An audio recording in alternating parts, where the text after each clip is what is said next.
You know, sometimes I can't like not listen to my opening music, like the loading screen music. Like I for one just really find it so nice to listen to. It's just like a bop, you know. Hi everyone, good evening, Miria. It is I, Miria from Cometa Virtual Live, and today we are going to what was I supposed to do? Yeah, we're gonna do a D&D Q&A. Yeah, I love the opening. I love the loading screen music. Like I got it from Dova Syndrome, but it's like a gem among its kind, to be very honest. I want to dance to I kind of just like I just vibe with it. Like I have like audio monitoring on for myself on my earphones while I'm listening to like my own stream. So like yeah, I hear it. I kind of get the feeling that it feels like it's me. Like it feels like it's like it just sounds very, I don't know how to say this. It just sounds very Miria. Like that's the closest thing I can say about it. It's a gem. Yeah, you're right. But yeah, it's a very happy like sounding loading screen. The old opening was it? I don't even remember it as much anymore. But yeah, I'm thinking of getting a new loading screen animation or animatic, I think, at some point in my life, maybe. But anyway, that is besides the point. Today we're going to be doing like just a really chill session of just me answering questions about Dungeons and Dragons. Yeah. I was able to sort through all of those things, and I already have ideas on how to answer them, but for the most part, I'd still be using my brain. Can't believe I'm gonna have to think. The old one was kind of jazzy-ish, I think. Yes. It was very debut Miria. It was very debut-ish in terms of vibe. Like, if you've heard debut Miria, that BGM probably sounded a lot more like her. But now I'm like gremlin. So like it completely hits different, definitely. Toffree, thank you so much again for gifting 5 Miria Cometa Virtual Live memberships. Miria, hello. Welcome to the consultant team for everyone who is old and who is new to the channel and to the membership. Yeah, welcome to the team.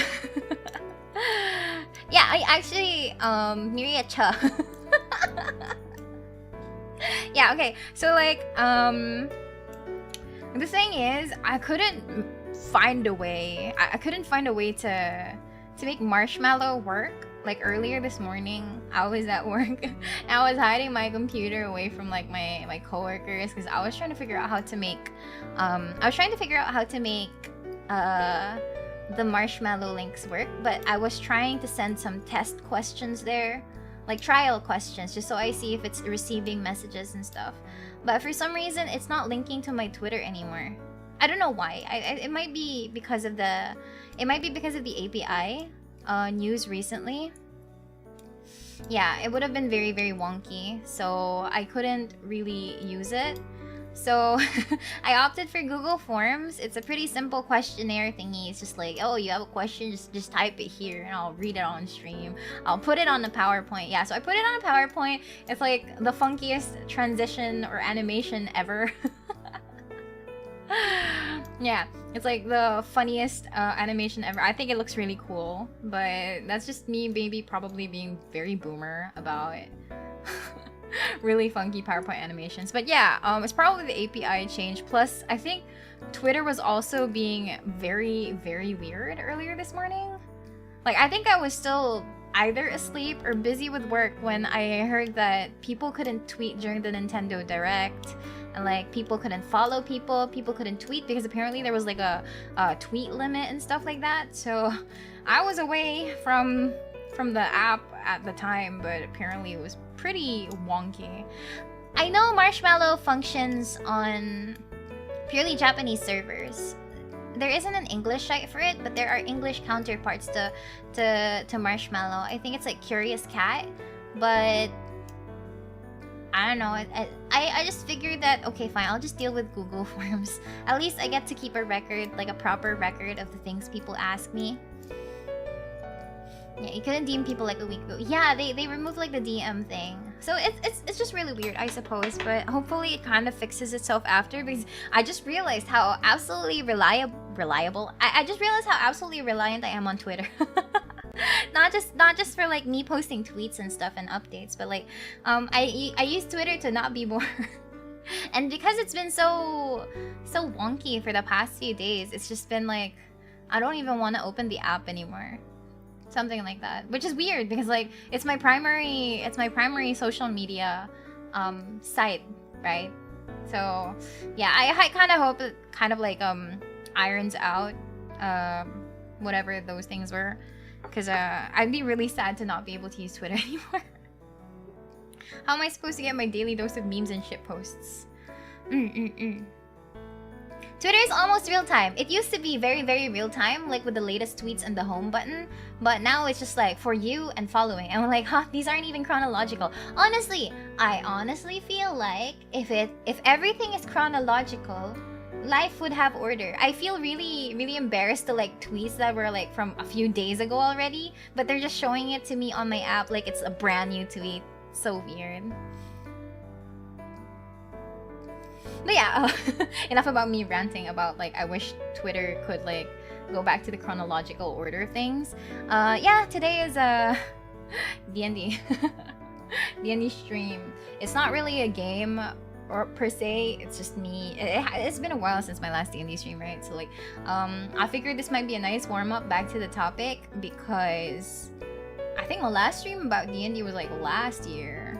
I mean, a lot of my streams were like probably from last year, but like yeah. I can really recommend just being bored sometimes without the external stimuli. I don't know. I feel like I need to always have my brain being fueled by whatever it is that can keep it grinding its gears. So yeah. D&D. Alright, so I compiled all of the questions so far with the assistance of staff into a PowerPoint presentation. It's nothing fancy. It's just going to be like a really simple presentation. Like it doesn't even have like the wildest of transitions, but it's cute, I suppose. Alright, so let me move here.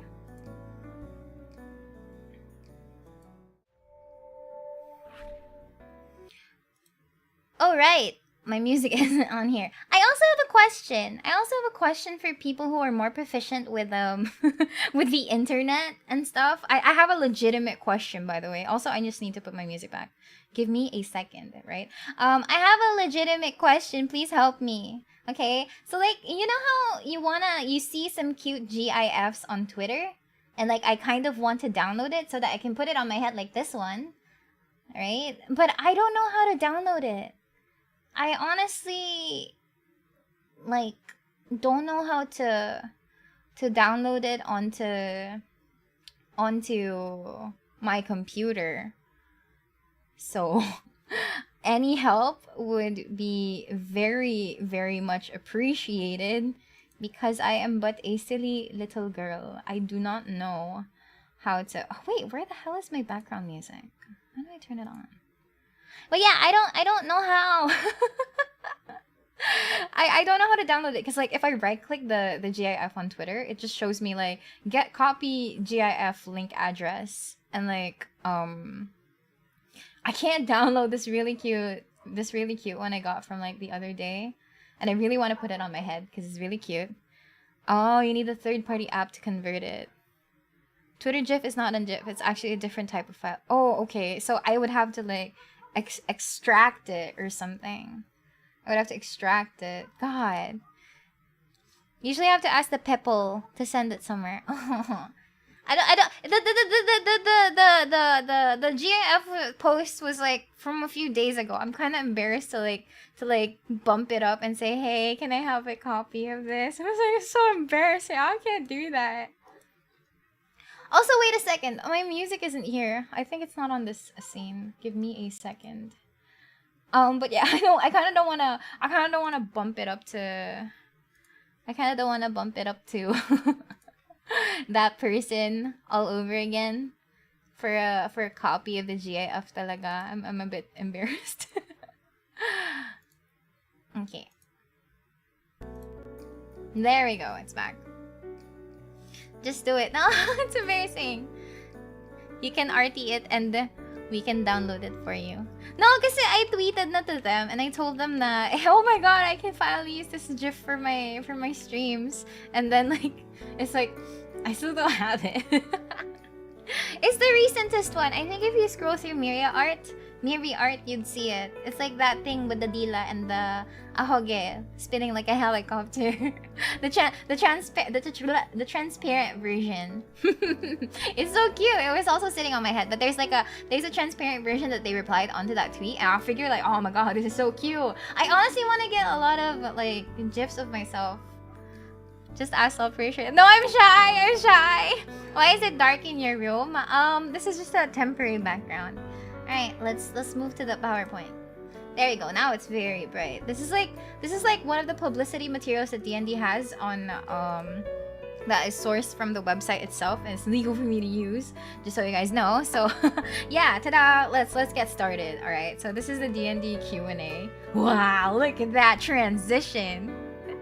Look at that transition. Oh, would you prefer it if it were darker? Is it a bit too bright?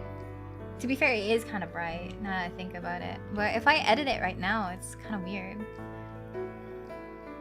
Generic fire pit pictures. No. It's legitimately in like the D&D website. They have like resources that you can use. They have resources that you can use. Is it a bit too dark? I mean, is it a bit too light? I can pretty much change it back. I think. I'll make it reverse contrast, I guess. It's also going to be easier for the eyes. Okay, you guys are fine with it. Alright, okay. Let's start. Okay, so like I got a bunch of questions. Some people wanted to stay anonymous, the others kind of want their names like plastered onto the question itself. And I don't particularly mind. But then there are some questions that really made me think really hard. Like I haven't used my brain cells this much for the past few days. It's absolutely crazy. Which voice do you use when DMing? I most definitely don't use my Miria voice, like the voice that you hear right now. And I think some of the Familia can attest to it. That I technically kind of like use a different kind of Miria voice whenever I'm DMing. Like whenever I'm acting as a dungeon master, I totally feel like I sound different. Or at least my intonation, my speaking, my whatever other technical terms you would use to describe the voice is kind of different. Yeah. Like I sound so much more serious. Yeah. I sound so much more serious. Canter slows down a bit. What's canter? Oh, help me. I don't know what these words mean. She does sound different and will voice act a little bit as well. Yeah. Some of the Familia have already experienced like the rhythm of the words. Some of the Familia have already like experienced being players on my table. So yeah. Sample DM boy. Yeah, they say I sound very 5'9". They say I sound very 5'9". DM voice pack, yes or yes. You know what? That sounds like a brilliant idea. Thank you. But yeah, okay. So D&D Q&A. The first question we have is, I think, a very good question. The very first question is actually a very good intro to the Q&A segment because I find it to be a very nostalgic kind of like memory. I remember being embarrassed when I found... No, it's okay. None of us... When that happened, I wasn't particularly sure about the rule either, so I DM Fayat. Then so it's fine. Ta-da! Alright, I'm gonna move to the side just so that you can... Yeah, you can read the question. Okay, so what is your nat 20 moment that you won't forget? Right, mine was rolling for a nat 20 for an athletic save to get out of a burning building after a failed interrogation attempt. Alright, so for people who aren't particularly familiar, right, about the setup of how D&D works, basically, there are like skill checks. And skill checks are basically the DM asking you like, okay, you're gonna have to let me know, you're gonna have to roll the dice so I know how well you're quote-unquote persuading someone or intimidating someone and stuff like that. So that's how a skill check works. And usually, the numbers usually matter to decide your fate, right? And in most D20 systems like D&D, I think natural 1 and natural 20 is a very good number. No, just the natural 20. Natural 20 is like the really kind of like, it's very clutch because it just occurs like 5% of the time.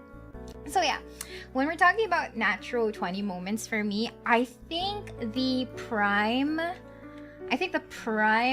memory, the core memory that I have is when I was still a player.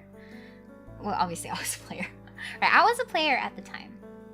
And my DM was running a game where we were kind of on the brink of either saving the world or leading it to its destruction. And basically, like, it was a life or death situation where we could like either delete the world from existence or keep it alive, even if it's like suffering or whatever. So yeah, it's a very world ending scenario kind of like situation, right? So we were a party of 5, if I remember correctly. We were a party of 5 and we were facing the final boss for that particular run. And like when it got to a point that everyone was just dropping dead like flies, like we were slowly dying. We were running out of resources, like spells, like, you know, all of those things, right? I was the last person to die, but my DM was very forgiving at the time. He was like, okay, fine, I'll let you guys roll your death saving throws, but if everyone eventually dies because the monsters and the boss is hitting you, then that's not my fault anymore. And everyone was like trying their very, very best to like get up from being unconscious. And in D&D, you have to roll like 3 successful death saving throws so that you can be stable, right? But for this particular instance, I was able to get a natural 20 on my death saving throw. So if I get a nat 20 there, instead of just being stable, like I just won't die anymore, but I would still be originally 0 HP. I was restored back to 1 HP. I was very bloodied and bruised. And honestly, it was a stroke of luck because I didn't just crit on that singular death saving throw. Like I crit 3 times in a row. It's like I had a guardian angel at the time that was trying to keep me alive so that the world could continue. And I felt very protag at that moment. In that specific moment, I felt like a protagonist. Like I'm not gonna I'm not gonna die. I'm gonna save the world from mass destruction. And long story short, we kind of saved the day, but you know, we had a lot of casualties. But yeah, that was like a 1 in like X million kind of chances. It was pretty crazy. Yeah, after that, my luck went down the drain and I was pretty bad at any kind of like dice roll after. But yeah, it was a pretty crazy D&D session, to be very honest with you. Like, there were so many things that were hanging in the balance, and I personally feel like the kind of games that I really, really like, especially when it comes to D&D, is like probably when there are a lot of things at stake and it's really relying on you to fix a problem. I saw a question. Are nat 20s Deus Ex Machina type? Not all the time. Sometimes they can be. It really depends on the DM. Yeah, someone answered it depends on the DM. But most of the time, it's enough to let you know that you're going to get something good out of things, but it does not necessarily mean that it's going to be a success. Like, even if you nat 20 on a skill check, and there's like this difficulty class or DC, right? That determines if you succeed or not. If you don't meet that required number, then you're still technically going to fail, but you would fail nicely. Like, you'd still get something out of it compared to like getting a natural 1 and like absolutely failing. Yeah. Which makes me wonder, what's the key to a great D&D game? How do you make memorable moments like that? Honestly, if you're praying, if you're playing with friends, I feel like that's one of the important things to put on the table, right? It's always nicer to play with people you're familiar with, Or like at least people you're warming up to. What about a nat 20 that got away moment? I rolled a 19 one.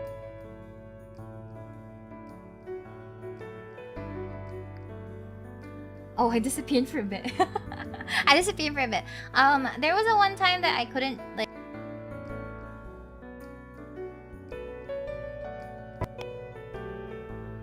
La, but nawawala yung music. So weird. Nawawala pala ako, randomly. Maybe it's because kumukuya-kuya ako. Yeah, I think it's because kumukuya-kuya ako. I'll stop that. I see my name. Yeah, this is your question. Yeah. I remember rolling in that one 5 times in a row and attacking some enemies. It caused DPK and my poor Kenku couldn't even talk to the fan. Oh no, you played a Kenku. Is your cable having issues? Nagagalaw siguro yung mic ko. It's because kumukuya-kuya ako. Failing successfully is kind of like you know that you don't get the result that you want. Like, here's an example of failing successfully. Like, I rolled the dice and I was able to get like a 10. I was able to get a 10 on my d20, but the required number, or the quote-unquote required score that I needed was a 15, right? Because I didn't roll a very low number, right? I don't fail horribly. Like, there's a degree of failure. So if I was trying to persuade someone to give me their bottle of wine for free, and I rolled a 10, but the required DC, or the required score, was 15, and I rolled a 10. Instead of kicking me out of the bar, if I were to roll in that one, they kick me out of the bar, they blacklist me, and I'm a persona non grata. If I rolled a 10 on that, I would probably say that failing successfully would mean like, you know what, you're funny, lad, but I'll forget this ever happened. Something like that. Like, they don't hold a grudge on you. You don't necessarily like incriminate your name afterwards. I'd say that's like a quote-unquote successful failure because you're not facing too harsh consequences, I suppose.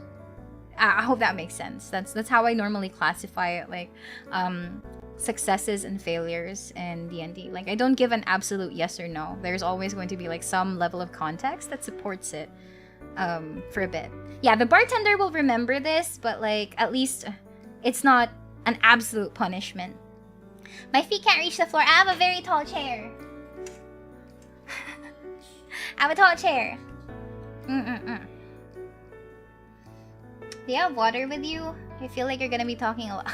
Actually, I already feel it right now. I feel like I am talking a lot. Like, okay, I don't have a glass with me. I will just get... we'll just get some water. Nasisip pa yung chair. Hey! Hey! The chair itself is tall, okay? I like feeling like I'm on a very tall chair.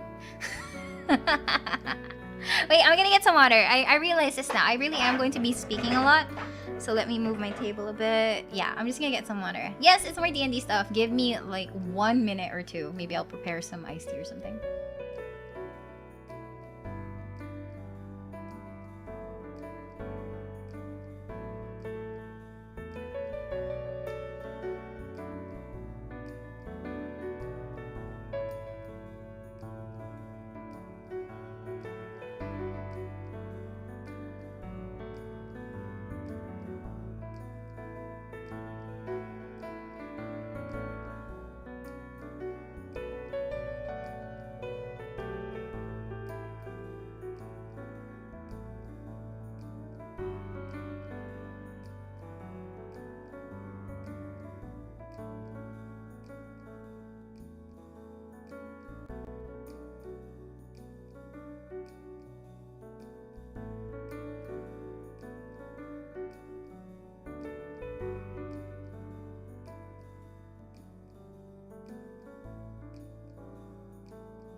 Back! Careful when jumping off the chair to get water. Hey, I'm not jumping. I just have to like do a very quick like pukong, and then like my feet are in contact with the ground. Ryan Bears, Open, thank you so much. Oh, I get it now. After taking pharmacology classes, I know where your last name came from. That's sleeping. That's a sleeping medication, right? Thank you so much for the super chat. Scribble, thank you so much for the super chat as well. She's wanting me to climb down her tall chair. No! Hey, I was gone for less than 2 minutes. Tempo, thank you so much for the super chat as well.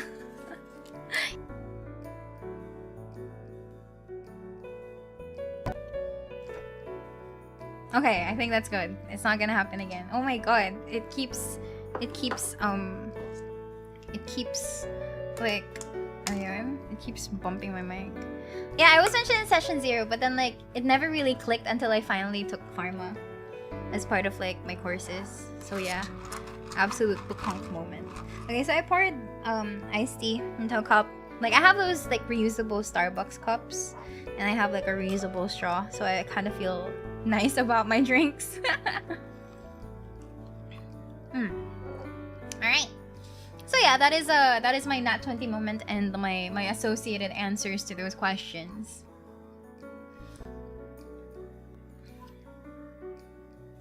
Sa Starbucks, yung cup lang, hindi drink. Just the cup, because they were selling like, I think they were selling reusable Starbucks cups for 150. Yung tipong like it looks exactly like the cold cups that they have, but it's just like thickened plastic.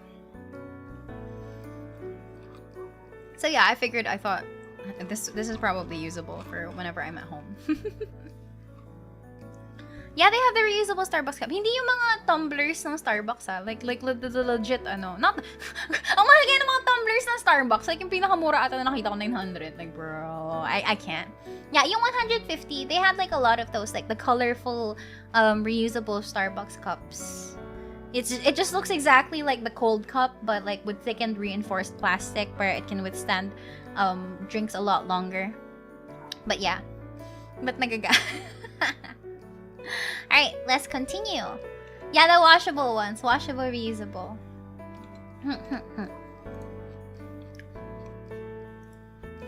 Okay.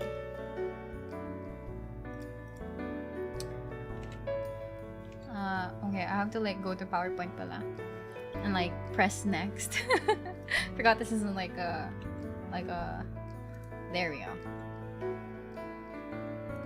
Ah, my transition didn't work nicely. Okay, I'll do that again. There we go. I think that looks nicer now. There we go.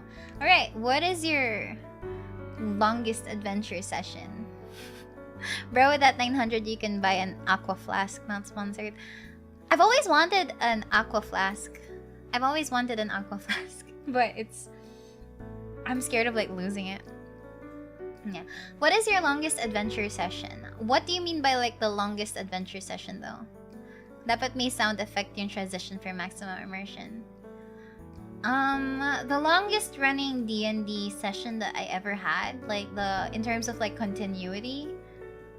Ah, wait, no, is this asking in terms of like how long did one session last and how long was it? Or is this like throughout all of your campaign adventures? Ah, okay, so it's not asking about the hours, because I had the answer to this in hours. Like one session, like singular session. It was a one-shot, but it lasted for a total of 17 hours. Like from start to finish for that particular one-shot.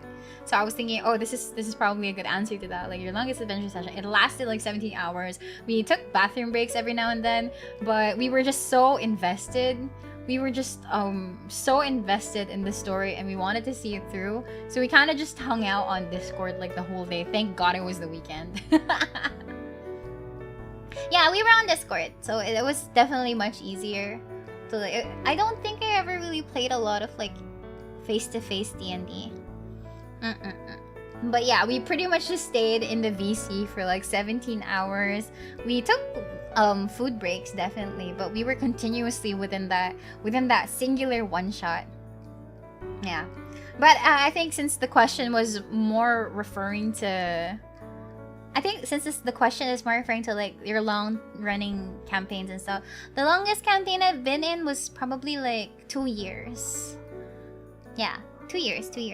I had to leave though, unfortunately. I had to say goodbye because of how busy I was getting at some point in my life, and I feel like I couldn't commit to it anymore. Yeah. It was very fun though, the 17-hour one. It was very, very fun. Like, all of us were so heavily invested and committed to like the story that we wanted to see it through. Yeah. I think I've mentioned this at some point before on a previous D&D stream. I don't really remember the things I've been saying anymore.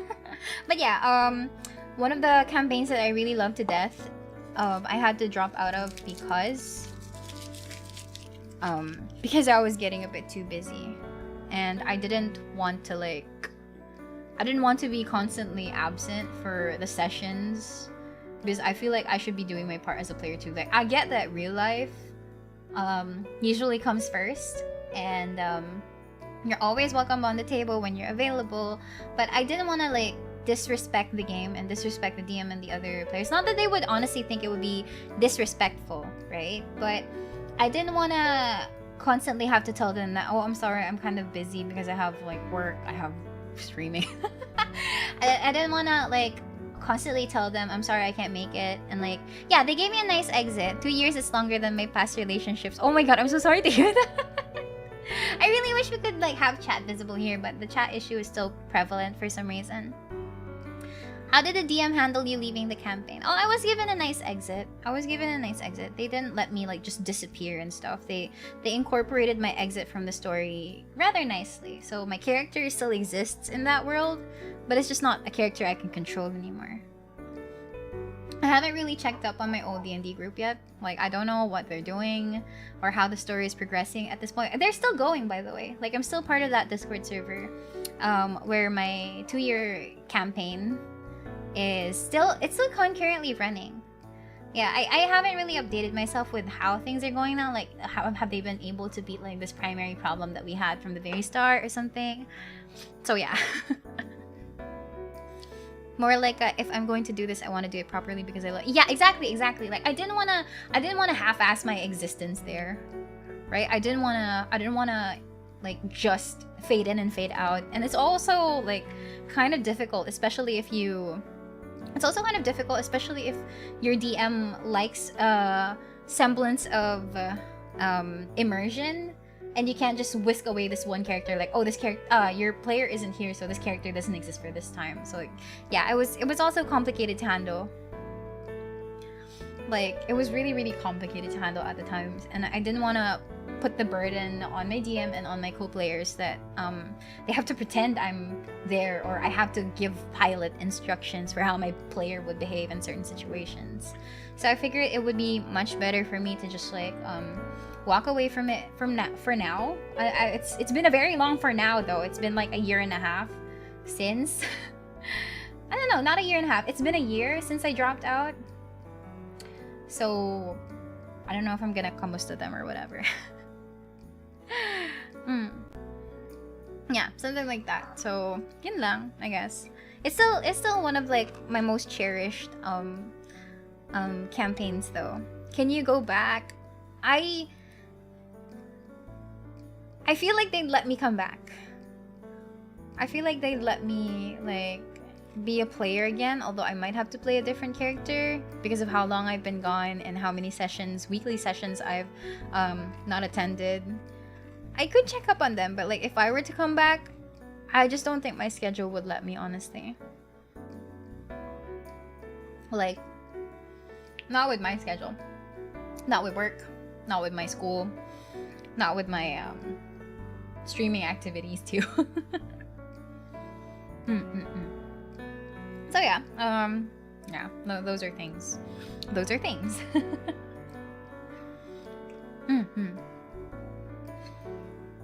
Yeah, I'm really glad that some people are interested in hearing about these things, to be honest, because like, yeah, exactly. Like, where can people play D&D here? I wish I knew how to answer that. I honestly don't know how I got into D&D in the first place. No, I feel like I do, because like my parents also are nerds and geeks. So I've heard about like tabletop RPGs from my parents, but I never really like I've never gotten on board with D&D because of my parents. I just knew that it existed, right? So I think at the time I was just like on Facebook. I was like looking around on I was searching for D&D stuff on Facebook, and then I saw this this post about like a newbie friendly D&D experience at one of those tabletop gaming cafes. So yeah, I joined. I was so confused. I was an absolute newbie at the time. And like, oh yeah, I get free dice coming from the event organizers just because I bought a ticket. So like, hey, yeah, that's great. Herbert, thank you so much for the super chat. Roll for initiative. I'm going to like use Google Dice on Google, and let me see what my D20 is. I have rolled a... I rolled a 2. Yeah, I don't think it was a group page. I just saw it on posts, and then they were advertising like a newbie friendly game in one of those what's that? In one of those board game cafes. Ayun, that's the term. It was a board game cafe. And I was like, oh sure, I'd try this out. So I did. The tickets included like a free meal. Well, technically it wasn't a free meal anymore because I paid for like my existence there, my food, and a free set of dice. And I was so confused. I didn't know what was happening. People were explaining things a bit too fast, but I was feeling the vibe at least. I was like, oh hey, this is pretty cool. There's so many people here who want to experience this, and at the very least, I wasn't the only newbie there. Like there were so many other people there that didn't know how to play the game. So like we were just collectively vibing over not knowing what was happening. And the DM was really trying their best to help us understand, but we were just pretty much like just sitting there and trying to get a hold of things. But it was fun. It was really fun. Made a monk barbarian grappler that raged and grappled everything while being immune to fatigue. Most fun I ever had. Oh, that's cool. But yeah. That's basically it. That's how I got into D&D, I think. It didn't make sense to me at the time, so I kind of like just like, oh, okay, this is a great first experience. If something ever happens, then sure. But I don't think I played D&D after that. Like it took a few months. It took a few months before I got into another D&D game, and that was Adventures League. And I still didn't know what I was doing. I kind of had an idea, but yeah, I still didn't know. And then it took another few months before I got into that campaign, like the campaign I told you guys about, like the 2-year campaign that I had to drop out of. It was also my very first like campaign that I had to drop out of. Yeah, so timeline of events sound really weird. But that's because I just don't know what time it is anymore. Oh yeah, dice is a powerful incentive. Exactly. I have so many dice, but I still feel like I want to buy more. Oh, your campaign got canceled. I'm really sorry to hear that. Also, good evening to everyone who just arrived. Hi. But yeah, I really just like joined a lot of like local D&D pages and groups. Like I just joined like a group. I think it was, I don't know if it was D&D Philippines or something, but it had Philippines in the name. And that's how I found like some groups that were looking for players, some groups that had DMs that were looking for players, stuff like that. Yeah. Mia themed dice match would be great. But yeah, that's how I found it, honestly. That's how I found it. Okay, we have another question from the same person. It's still Lancy. Thank you for sending multiple questions, by the way. I'm like, yeah, thanks. Do you also own loaded dice? No, I don't. I don't know if people actually sell loaded dice or if it's just like factory defect or whatever.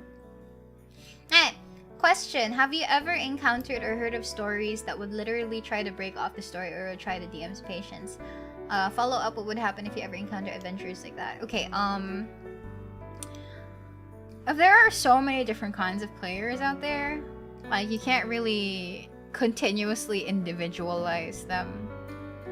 I mean, you can't really categorize them in one block, I guess. But yeah, the kinds of players that really focus on derailing campaigns do exist. They do try to test the limits of the DM, and sometimes it's okay. Sometimes it can be a little on the nose and stuff. But like, I personally only have heard about it to an extent. I only heard about it to an extent. I don't think it's ever happened to any of my tables before. Like, I've never ran a D&D game where I had a player that was exactly like that. I think I had. Never mind. I think I had a player. Like, they wanted to talk to this god. And like, huh? You aren't even a believer. What makes you think that you can actually call this god upon you? And then for some reason, he managed to like explain a lot of things. He managed to roll really nice dice, and I was just too flabbergasted to like just continuously say no. So I gave him what he wanted. He was able to talk to the god, but then, you know, it wreaked havoc onto the entire town, and you know, he's banned from that town. Well, technically, he can't be banned anymore because the town is gone. It got erased from existence. But basically,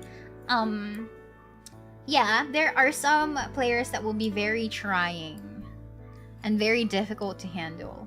In those cases, I do have the mind to like put my foot down.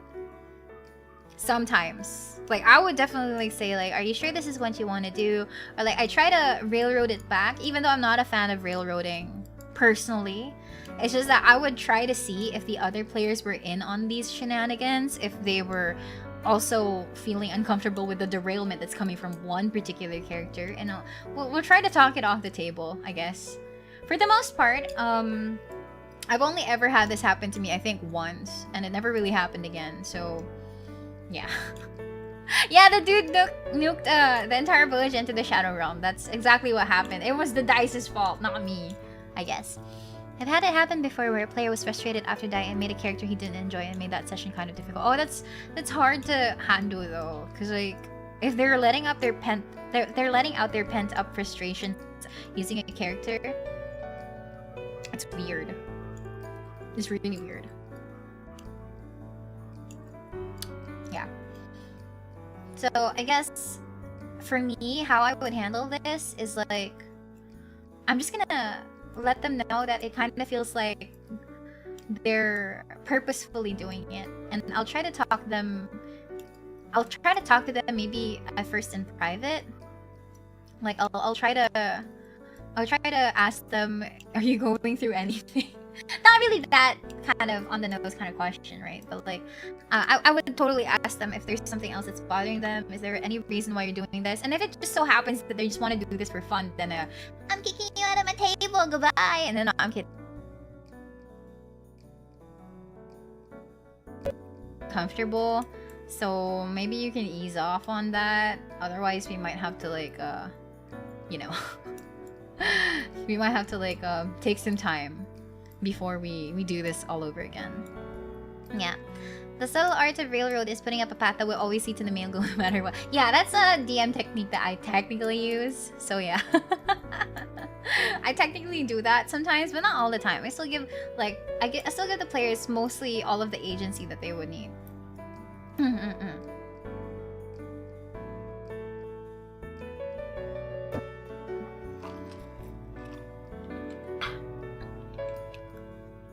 I don't think I'd be particularly happy to be on the receiving end of it, but at the same time, I don't particularly see myself as that kind of player either. I don't think I would be like that. I don't think I would be that kind of player. I'm too nice, I think.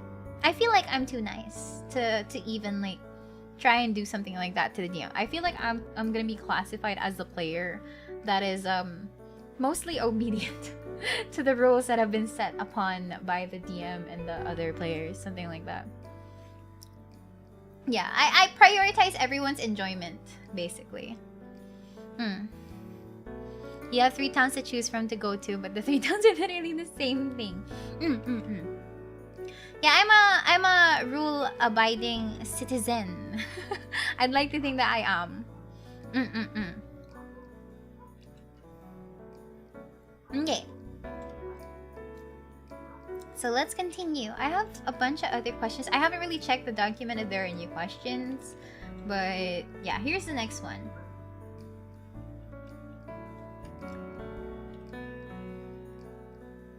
Your goal in playing is not so that you get to enjoy individually, but have fun with playing with everyone. Yeah, that's why it's like mostly considered as a group game. Like you really have to like find your player dynamic, your your playing dynamics with other people plus DM, because like that's going to like play a very big part in whether or not you enjoy the actual game. And it saves you like a ton of headaches. Alright, next question.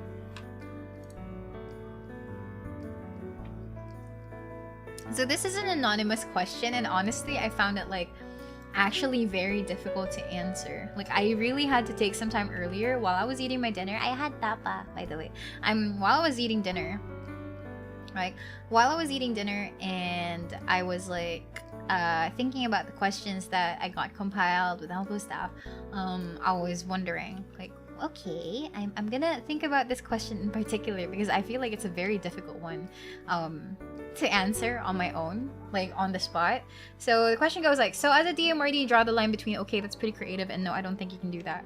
I'm the kind of person that is, I would say I'm not a very rule of cool kind of DM, or at least not as much as other people would. Like as long as it sounds cool, I let you do that. I technically abide by how things are. I wouldn't say I'm a rules lawyer, but I do pay attention to how quote-unquote logical it would sound, right? Or at least logical in the sense of the world that we are playing in. So if it makes sense, and as long as it makes sense to me, it makes sense with respect to how the game, how the spells, how the action was written out on the rule book, then yeah. Ibig sabihin ng DM. DM is Dungeon Master. That's what you call like the game master for Dungeons and Dragons. Even though technically you don't really like play mostly in a dungeon. It depends. If nothing is bound by rules, the impact of what happens will be lessened. Yeah. I tend to like read between the lines, and I technically consult the source book a lot of the time. Yeah. I keep them as guidelines, especially if it's a very plausible thing. So there are examples on this particular question that I'd like to like bring up. Okay, so here are examples. Thank you for providing examples because this actually helps me explain my point a little bit better. So like, okay, the first one is somewhat realistic. Like I pour water on this lock and freeze it to break the lock or make an ice mold of the key. Like in this particular case, and I really think this is a brilliant question, by the way.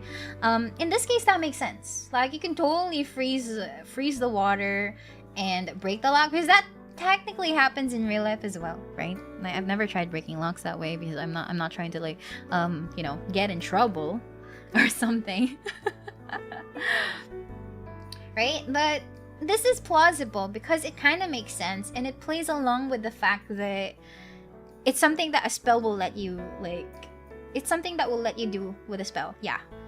It makes sense, right? It makes sense that this is something doable, and therefore, even if it doesn't particularly say in the spell that you can break it, I would let it happen.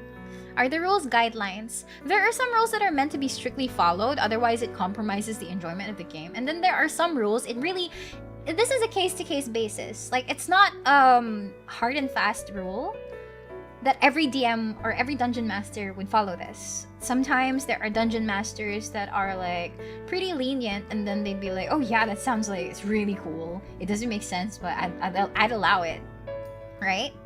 But like, ano yun?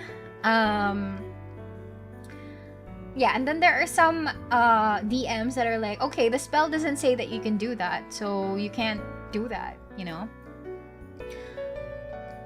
Yeah, so something like that.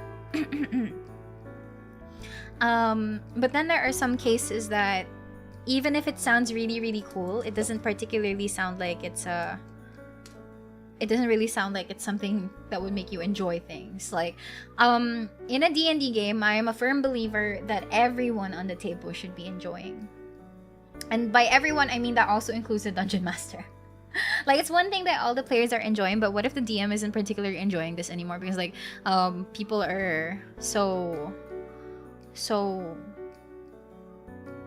I don't know, anal about how they're handling, like, the problems or the puzzle solving and stuff like that. It's basically up to the DM if they're cool with it. At the end of the day, the DMs are the arbiter of the rules. So there are DMs that let you talk to them about the thing that you want to attempt, and they'll let you know if you can do it.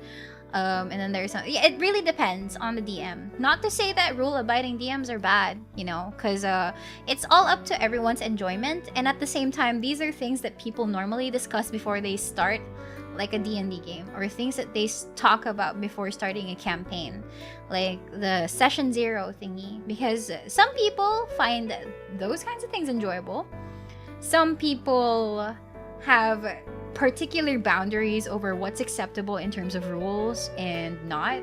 So it really depends. That's why session 0s are important, because it kind of lets you know, like, okay, these are the kinds of people I can totally hang out with. I can see myself having fun with them. They kind of like the same things I do. And sometimes it just tells you that, okay, the DM's style of running games is probably not for me, so I can just peacefully walk away and just look for someone else. Yeah. I had a player shoot themselves off a flying fortress with a cannon, hoping something cool would happen. They did not survive. Oh my god. Yeah, so basically that's how it normally goes. And at the end of the day, D&D as a game is also about communication and talking. Yeah. The wild thing is that old D&D didn't even have skills. It was a lot more roleplay and DM just arbitraries. Yeah, the DM is the arbiter. That's why the whole poke everything with 10-foot pole exists. I would love to do something like that. Is this also why there's a test run during Bossman's D&D stream? Yeah, exactly. I wanted to know if they were... I wanted to know if they would be able to handle how I DM things, and if they would be able to interact with the world that I created, right? So, yeah. So basically, yeah, that's how it functions. Alright, so the next segment of this question is like logical things. Like, if I use blindness deafness on someone to blind them, then follow it up with suggestion and ask them to please continuously walk to your right to their death, it should work, right? Okay, first things first. First things first, right? If you were a singular spellcaster, and this is me dissecting the entire question, right? If you were a singular spellcaster, you cannot do these things at the same time, right? Because blindness deafness is a concentration spell, and as far as I know, let me Google that, suggestion 5e. As far as I know, suggestion is also concentration. Yeah, it's also concentration. So by virtue of, by virtue of the rules, you wouldn't be able to you wouldn't be able to do those things consecutively. Yeah, the Kumot suddenly appeared. I pressed number 5 again. Yeah, it was Friends Forever, that game on Boss's channel.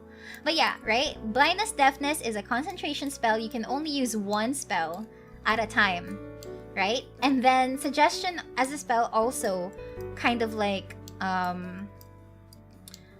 has a concentration aspect to it. Let's just say there's 2 of them. Okay, fine. Let's do having 2 different spellcasters doing this to one person, right? For the most part, I would say that blindness definitely will work. Sure, they're blinded for a periodic amount of time. And then you follow it up with suggestion. Now, the thing about suggestion is that it should be worded in such a way that it should not pose any kind of harm, right? It should not pose any kind of harm to the creature that you were telling it to, right? So asking, quote unquote, and I'm lifting this straight from the rulebook, right? Asking the creature to stab itself, throw itself onto a spear, immolate itself, or do something other obviously harmful act ends the spell, right? It has to sound reasonable, but the way that I would handle something like this is that when you cast blindness deafness on someone, they would probably be semi-aware of what the environment entails.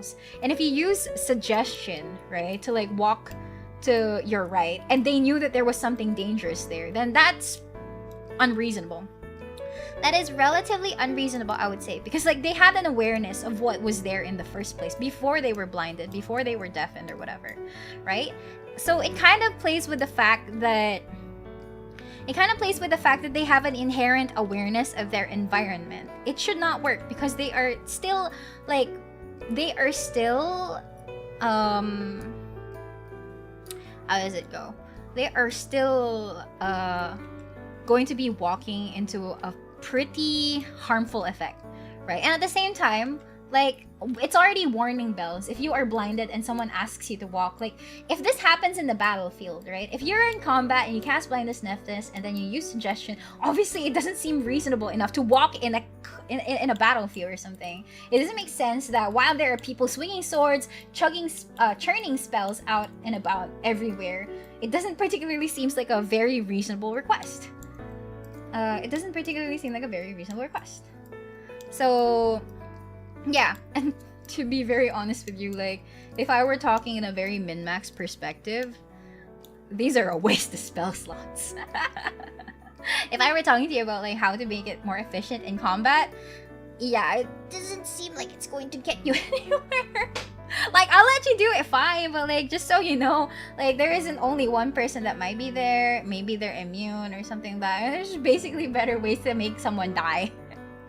There is totally, like, much better ways to let, like, an enemy die, I guess, or keyword them for comedic effect. Yeah, but yeah, well, it to be fair, like,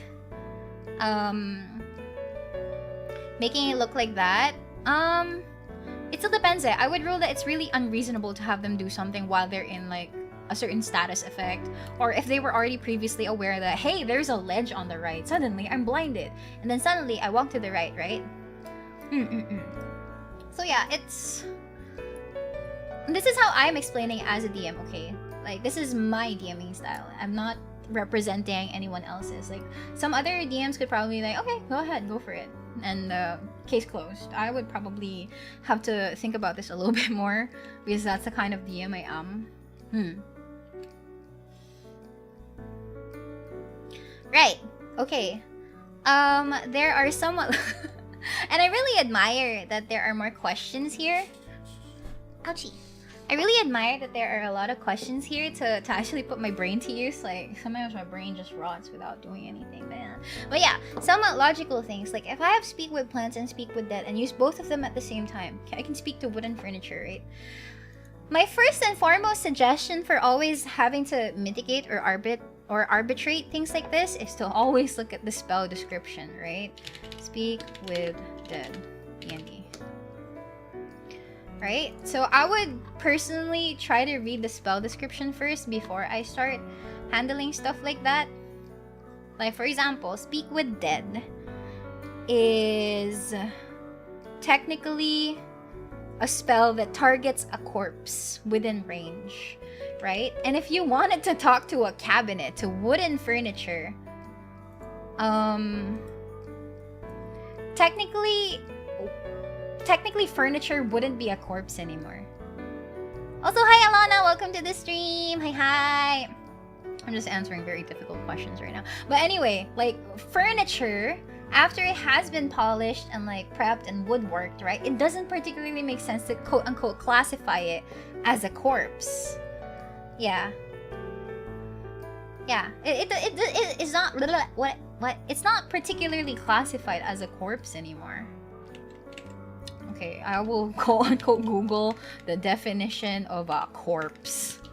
Corpse is like, a corpse is mostly, like, dictated by it being a human or an animal body. So by virtue of you wanting to speak with plants, it's technically not quote-unquote considered as a corpse. And this is just me being nitpicky about things, right? And I would say that speak with plants, is also, like, 30 feet within you for limited sentience and animation. Yeah, I'd say this isn't rulable. Yeah, there are sentient plants, right? But then this guy is asking about wooden furniture. He's asking about furniture already. So it doesn't make sense. This one, if you're trying to, like, wiggle your way through semantics, I'd say there's less chance that this is, like, doable. I personally feel like it isn't, right? Because, like, I usually look at descriptions, and if it says it's a corpse, then it has to be a corpse. Yeah. Yeah, most of the time I really... Okay, the reason why I'm kind of like a very rulesy DM, right? I'm a very rulesy DM because I like having the safety net of being able to rely on how things were interpreted in terms of in-game arbitration and stuff like that, right? So yeah, that's exactly why I usually like read into these things. Yeah, so that's basically it. Okay, so that's that example. And then we have questionable logic. Like, a very small gnome, if I cast Bolide, have a rope tied to myself on it, and launch it forward, that means I can travel 120 feet in a straight line, right? I don't know who this is, to be honest. Like, I don't know who asked this, but then again, I tried looking into what Bolide as a spell was, and apparently Bolide is a Kobold Press spell, I think. Because there isn't a Bolide in standard 5e. I think it might be a Kobold Press. Because I checked the definition, right? And it does travel 120 feet. So that's what it might be, I think. Alright? It's a homebrew geomancy spell. So talk to your DM. Like, talk to your DM if they would allow homebrew, and if they do, then it's up to them to arbitrate it. But like, okay, when I read the description, the spell description of Bolide, right? It says there is a 4-inch diameter spear of hard-packed earth that forms in front of you, and it launches it towards a target that you can see, right? The spear flies in a straight line towards the target, building speed as it soars, stopping early if it impacts against a solid surface. If the sphere strikes a creature, the creature must make a dexterity saving throw. On a failed save, the Bolide strikes the target, stops moving, and when it does strike something, it deals 3d4 damage plus 1d4 bludgeoning damage for every 10 feet the Bolide travels. So that means there's going to be a whopping 12d4 bludgeoning damage at the end of the Bolide. And what I would say is that this is very questionable indeed, because if I were to look at the spell description, right, this is casted instantaneously. The duration for this particular homebrew spell is that it's instantaneous, and you technically won't be able to have enough time to cast you won't have enough time, right, to tie a rope onto that Bolide just to propel you 120 feet. Because it's instantaneous and it immediately sets off the moment that you cast it. So it's unrealistic. It's unrealistic for you to be able to tie yourself towards a spell and just travel 120 feet in a straight line. Also, yeah, I remember the railgun thing. It's so weird. But also, like, it makes sense because sometimes D&D doesn't have like the actual physics of things. But you know, if you find that breaking games is fun, then find a DM that also likes breaking games. But yeah, it's kind of like railgun logic at this point. Yeah, and if it's breakneck speed, then it will probably be dangerous for you as a person as well. So yeah, very questionable logic. Like, well, a lake technically isn't running water, and vampires technically don't need to breathe, therefore I can stay under the lake indefinitely as an aquatic vampire, even somehow disguise myself as merfolk. Okay, sure, you can do that as a player, but I'm gonna have to ask you to not be able to play that character anymore, because like you have other co-players who are probably like gonna decide if they can accompany you with that kind of thing or not. Like, you're not the only player here, my dude. You aren't the only player here, and you know, if they can't join you with staying under a lake indefinitely, then it doesn't particularly make sense. So like, okay, sure, you can do that, but you're probably gonna have to make another character if you want them to just disguise themselves as merfolk for the rest of the campaign. Bard shenanigans, I'm pretty partial to supporting bard shenanigans as long as it makes sense. Yeah. It's a weird starting story. Okay, fine. Maybe if it's like a backstory, sure. But again, like, talk to your freaking DM, my dudes. Talk to your DM. Like, that's pretty much going to answer all of your questions. I'm not going to be your DM for like a lot of campaigns, to be very fair, and I'm really sad about it. But like, alam mo yun, like, most of these things can be decided upon if they're plausible or doable, if the DM agrees to it and stuff like that. But like, bard shenanigans are normally fine, I guess. It just really has to make sense. If it sounds fun, then fine, but you know, yeah. Had to leave the campaign. Kind of like starting to look at the game as a spreadsheet, and that's kind of opposite to the spirit of the game. Yeah, oh, well, Well, there are some players talaga like that, and I can't really blame them or whatever. Maybe that's their idea of how they want to play D&D, and you know, there are really some other players who also like have that same idea as well. So yeah, DM is the main god. No, I wouldn't say that the DMs are essentially gods or whatever. I wouldn't say that DMs are essentially the gods, but they are like, I would say they're like managers. They're not absolute, right? DM ruling isn't always absolute. Again, it depends on your dungeon master, right? But there are times when you can just tell the DM that, okay, I kind of feel like the way you handled this was kind of different for what everyone else expected, so maybe we can talk about. Yeah, communication is the key, okay? Like, you should just freaking talk. Like, don't end up on the D&D horror stories or whatever. Like there's a subreddit for D&D horror stories, and whenever I read through it, it's like honestly really horrible. And most of those things could be like, most of those things can like, some of them, okay, I wouldn't say most, but there are some horror stories there that can be addressed by just talking things out.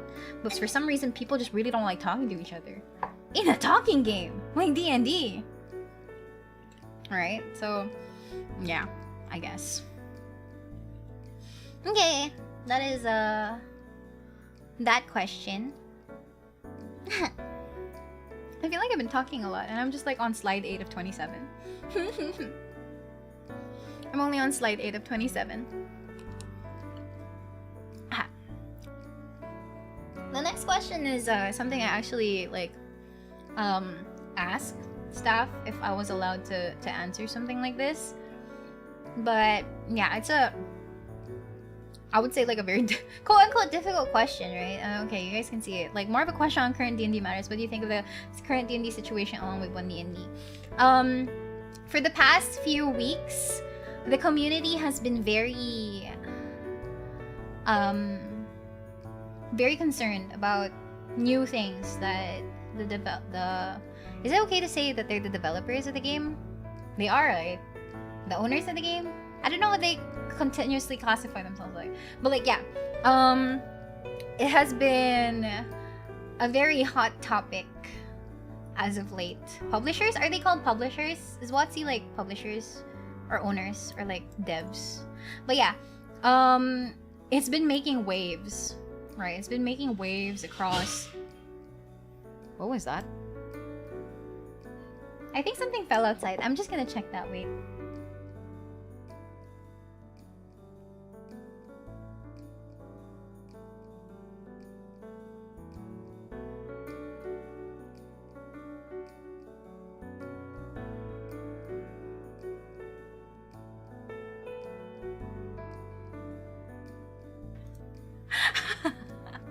Did you guys hear that? Did you guys hear that? There was a cat that got in! The cat got into my window!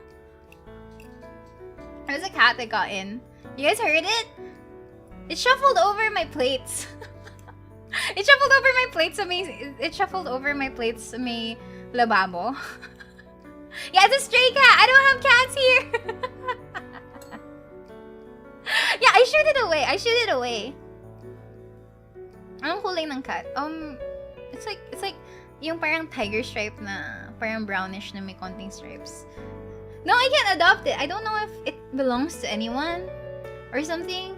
But I shoot it away because like I left my windows open to may doon, and then like it's something suddenly fell. I was like talking about something, so I had to mute. And then like pagkabukas ko ng pinto, may pusa. And I was like, shh, shh, shh. I was like, hey, no. Yeah, cats reminding you to do your dishes. Yeah, actually, that's what they do. I haven't washed my dishes since they were eating the tapa sauce off the plate. Oh my god. Yeah, a brownish orangish tabby cat. I shoot it away because like I don't know if they're owned cats or if they're strays, then I don't want to get rabies or something. So I have to wash it. I will wash it. Not now. I'm just streaming. I'll wash it after streaming. I close the windows na lang. I close the windows. But yeah, bruh.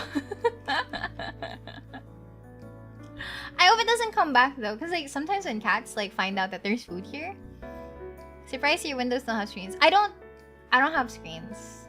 Actually, yeah, that's also a problem because like my windows don't have screens, so that means it's so easy for insects to get into my room.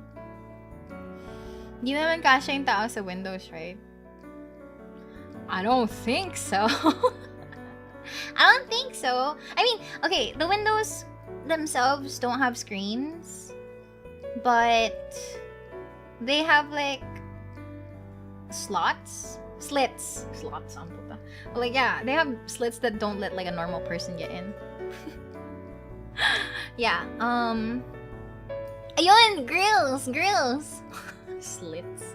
Yeah, something like that to kind of like stop bigger creatures from bigger people from getting in. But the cat is like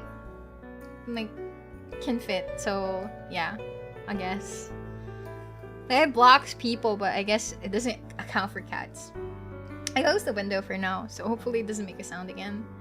Yeah, window grills. Window grills. Mia's poor choice of words. Yeah. As you can quite obviously see, I get tongue-tied a lot and sometimes I can't even pronounce things correctly. Humans are creatures, that's true. Okay. So, as I was saying, right? It really rocked the community, and for good reason. Because it was a very drastic change with the system itself, and it was like something that a lot of people were talking about, and I did my best to read about the topic itself. I did my best to like know about what's going on and why people are reacting as they were, and it made sense, right? It made sense. If you asked me about this like maybe a few weeks before, I would have had like a very difficult time answering this question, right? And like I was pretty like, I wouldn't say stressed, but like I was really thinking about it a lot, because considering what I normally do, and considering that I also like have D&D as like not really my regular content, but like semi kind of regular thing, it was a very big thing, right? But I would say that it's good that the company listened to the community, like that the publishers, the owners, the writer, the devs. listen to the community. Like I'm sad that it had to like reach massive backlash, but it's nice to also see that the community is like the community agrees on one thing, right? It's a nice thing to see that the community got together like that, and it's great that they listened, right? But for the most part it's like, yeah, all we can do is hope for the best, that these things can stay this way, and hopefully that it prioritizes the experiences of like everyone. Yeah, exactly. It's those changes that were being proposed and stuff like that. Those changes that were being proposed were really difficult to deal with. It would have driven a lot of people out of D&D. I know a lot of like people who were very up to date with what was happening. They were really considering going to other systems. They were really considering trying to find a different game, and I understand, because I feel like at some point those things have also crossed my mind to an extent. Those things have also like crossed my mind, and I was thinking about it as well.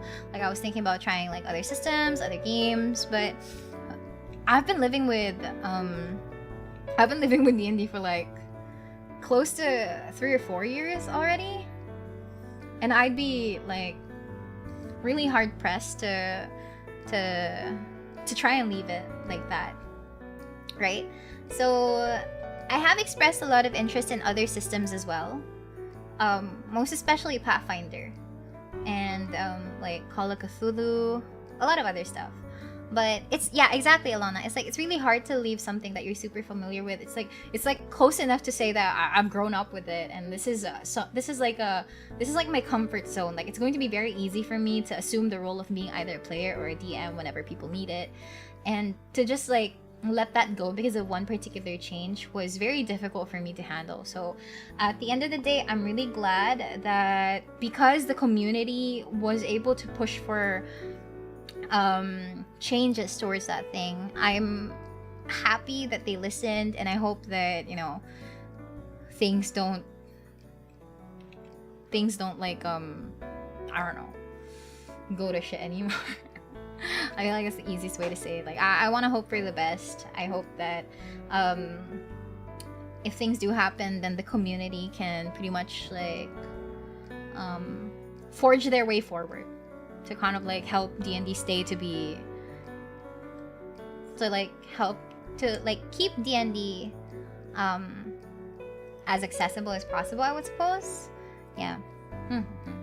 Like, yeah, I've also been thinking about trying other systems, but yeah, maybe showcase other TTRPGs in the future. It just so happens that D&D is the one I've been playing a lot over the years. That's why it's so much easier for me to like talk about it. But at some point, I would love to also like introduce you guys to new things that I've been trying out. So there's that's that. Yeah. Any other TTRPGs in particular? Pathfinder is one of them. Pathfinder, I've also been interested in Call of Cthulhu. I've always wanted to play Vampire the Masquerade. I've never been able to find like a playgroup for Vampire, or VTM in particular. But I've read the source books for it. I've read the resources for Vampire a lot, and I've always wanted to like I've always wanted to just be a vampire, you know? Yeah, there are a lot of cool systems out there. It's just that for some reason D&D is like the most popular one. And while it isn't particularly easy to get through, it's just that there are so many people that are playing D&D that it's just like the de facto, like, oh, if you think about a tabletop RPG, the easiest answer to say is, oh, I think you can answer that. It's D&D. Right? It's just so, it's so out there. It's quote unquote easy access as well. So like, it's just so easy to bring D&D up. Like, you don't normally have to say, oh, I'm trying out this TTRPG, and people would say, oh, is that D&D? More often than not, it's like, oh yeah, it is D&D. Do you know about D&D? Yeah, exactly. It's the Colgate of TTRPGs. Yeah. Yeah, it's because a lot of people are playing D&D that sometimes, like, sometimes it's so easy to find other people to play with for D&D because they would be open to like trying it out as well. But finding out other players for other systems, for other tabletop RPGs, is just so much more difficult because it's not as out there as D&D. Like, it's everywhere, something like that. So yeah, ta-da. Okay, I feel like we answered that sufficiently. That's a good description, easy access. In Japan, Call of Cthulhu is actually more popular than D. Oh, that's cool though. I wanna go to Japan now. I really wanna try COC. It's just hard to... it's just so hard to find. It's just so hard to find players, honestly. Like, that is the struggle for everything. Like, it's so hard to find a willing group of people who want to like play it. And me as a forever DM, it's always so hard. It's always so hard to to find a chance to be. It's always so hard to find a chance to be a player as well as a forever DM. I've always been a forever DM, so adopt me, please. But anyway, yeah. Play the keeper before super fun. Woo! Maybe next time we can play it. Okay, this is from an anonymous submission, and it's asking, how can I begin as a DM? Do you recommend making my own world to start? I'm personally of the belief that you might be overwhelmed if you start making your own world from scratch. But it really depends on the person. For me, I started with my own world from the start, because I'm very imaginative, as you can see from my very many Wattpad mirror moments. But I've been world building even before I started D&D. Like, I write like short stories, novellas, and mostly personal stuff, right? I write those kinds of things. So I have a grasp of how I can make worlds properly. But for a beginner DM that is testing the waters out, right? I would totally recommend that it's easier to start out if you already have a pre-written adventure. If you have a pre-written world, like those campaign books from D&D, like Rime of the Frost Maiden or Lost Minds of Fandelver. So like that book pretty much guides you through what the world already has. Someone already did it for you. They have a set amount of actions that need to be accomplished to ascertain a certain goal, stuff like that. At least you're guided. You won't have to like worry about things as much because you're not like pulling it out of your brain all the time, right? But one of the limitations for starting to DM something using a module or a pre-written adventure is that sometimes it's hard to deviate away from it. Like, oh, this adventure only accounts for the part where these players have to cross through this bridge. But what if they wanted to try a different way? How am I supposed to handle that? For new DMs, it's kind of hard to like branch off. It's kind of hard to like maybe think for yourself as well, or like how do you handle this outside of what the game wants you to handle it, like the way the game wants you to handle it. So it takes a lot of practice and balancing just so that you can get the hang of it. But yeah, I would say that making your own world is super duper enjoyable. I personally enjoy it a lot more than running pre-made modules because I just feel like there's a bigger sense of control if you start with your own world. Like yeah, it's part of the fun. It'll probably make you read up a lot more, absorb a lot of media just so that you have your own ideas. But the payoff is worth it if you manage to find like players as well who are also interested in the world that you make. Like nothing else could make me happier than finding players who are like interested in the world that I've built from ground up and like always asking questions, even if those questions are things I don't have answers to yet because I'm still building my world, but it helps me like conceptualize, right? If you're ready to take on that kind of responsibility for yourself to make your own world, I say go for it because it's a very freeing experience and it helps you kind of like it helps you be more in control, basically. Is there any sci-fi D&D? Technically, D&D has Spelljammer, but it's still kind of like Dungeons and Dragons-y. But if you want an absolutely sci-fi kind of experience, I would recommend trying out a different system. Like, I would probably recommend like Stars Without Number. Like, that's actually built for sci-fi stuff. Yeah. Starfinder also. Yeah. Like, you don't have to isolate yourself to like D&D. In particular, although to be fair, you can mold D&D into whatever it is that you want. I've heard of like modern D&D settings, like they're actually set up on a city, they're actually set up with modern times. They adjust all of those things to accommodate for the theme, right? And most of those really come from homebrewing, which is another thing that you would probably have to get familiar with if you're gonna start DMing, because like a lot of it's gonna like come from decisions you decide on yourself and how to like handle situations like that. So yeah, I feel like that was such a lengthy answer. But I feel like it makes sense. D&D systems in a futuristic setting. None. There are futuristic settings for D&D, like in base D&D, but there are also other tabletop RPGs that I feel like handle it a lot better than just sticking to D&D. It's just a matter of like, you know, finding players, finding DMs, finding the time, scheduling, you know, stuff like that. It's a really good answer though, thank you. I feel like I'm braining myself a bit too much for this. Okay, next question. This question is also anonymous. Let me tilt my head here.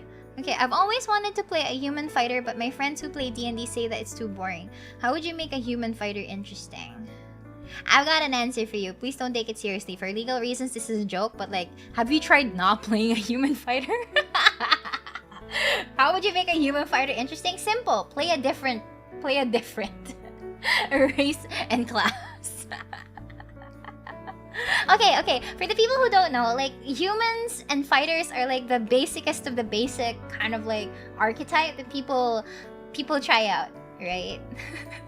Yeah, the answer is though. But like, it's so overused. It's so common that people feel that in local terms, it's gas-gas na. Gas-gas na siya. Because of how, I don't know, I would say it's also cliche. Yeah, there is fighter standard, but honestly speaking, how would you make a human fighter interesting?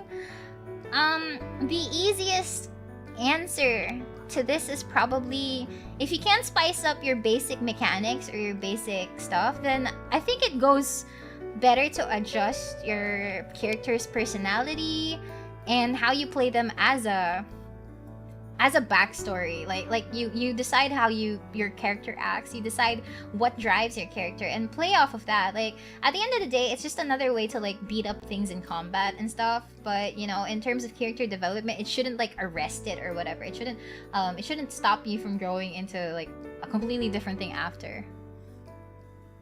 Yeah. Is the race really what defines your character? Sounds like you'll want to spend more time writing backstory. Yeah. It's a very common statistic. Yeah, most of the time it's always a human fighter that shows up. If I were to make you like from a narrative standpoint, totally work on your backstory, how you act. From a mechanical standpoint, I agree with Alana. Like, take feats, customize your character a little bit. If you really want to, you can always try multi-classing. But if you want to go pure fighter up to 20, like, I commend you, I suppose. That's gonna take a lot of dedication, but also like, yeah, you do you. You live in a fantasy world, but you choose to do basic human fighting. I mean, yeah, exactly. This is exactly why sometimes I wonder if I play Final Fantasy 14, why are there people who want to take the humans? Like the healers, like, the same argument. But you know, people derive enjoyment from it. A human fighter could be a princess.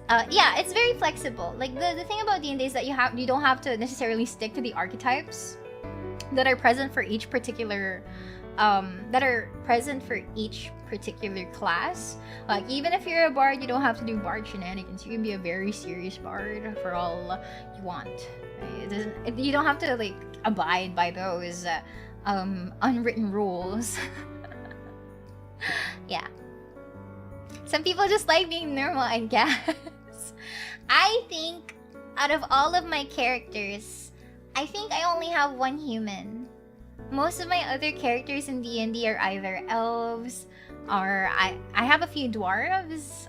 I have Asimars, I have tieflings, but only one human. Guys, sorry, I'm too interesting IRL. I just want to be a normal person indeed. I want to be an NPC. Yeah. So, yeah. I mean, human fighter, I guess you could choose the subclass of fighter. Right? There are subclasses that make you feel a little bit more unique. So, yeah. Ta-da! It's just really a matter of, like, trying to make things more exciting for you as well. My humans are not human by lore.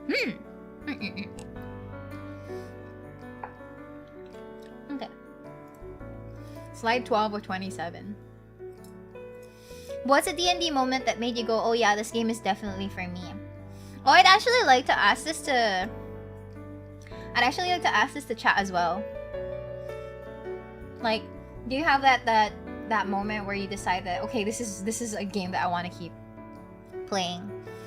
Being the only human in a very diverse party is a cool story on itself. Okay, that's fair. That is fair, right? What is my D&D moment that made me realize that this is what I want to do? Oh, I think it's a very simple D&D moment. It's nothing flashy. It's nothing like that one time that I rolled 3 nat 20s consecutively for death saving throws because I kept dying after like getting knocked out again because I only had 1 HP. I think it was a far more simpler experience for me. Like for me, that one particular moment is the fact that I didn't have to stick to expected ways of how to interact with the world, with the characters, and even in combat.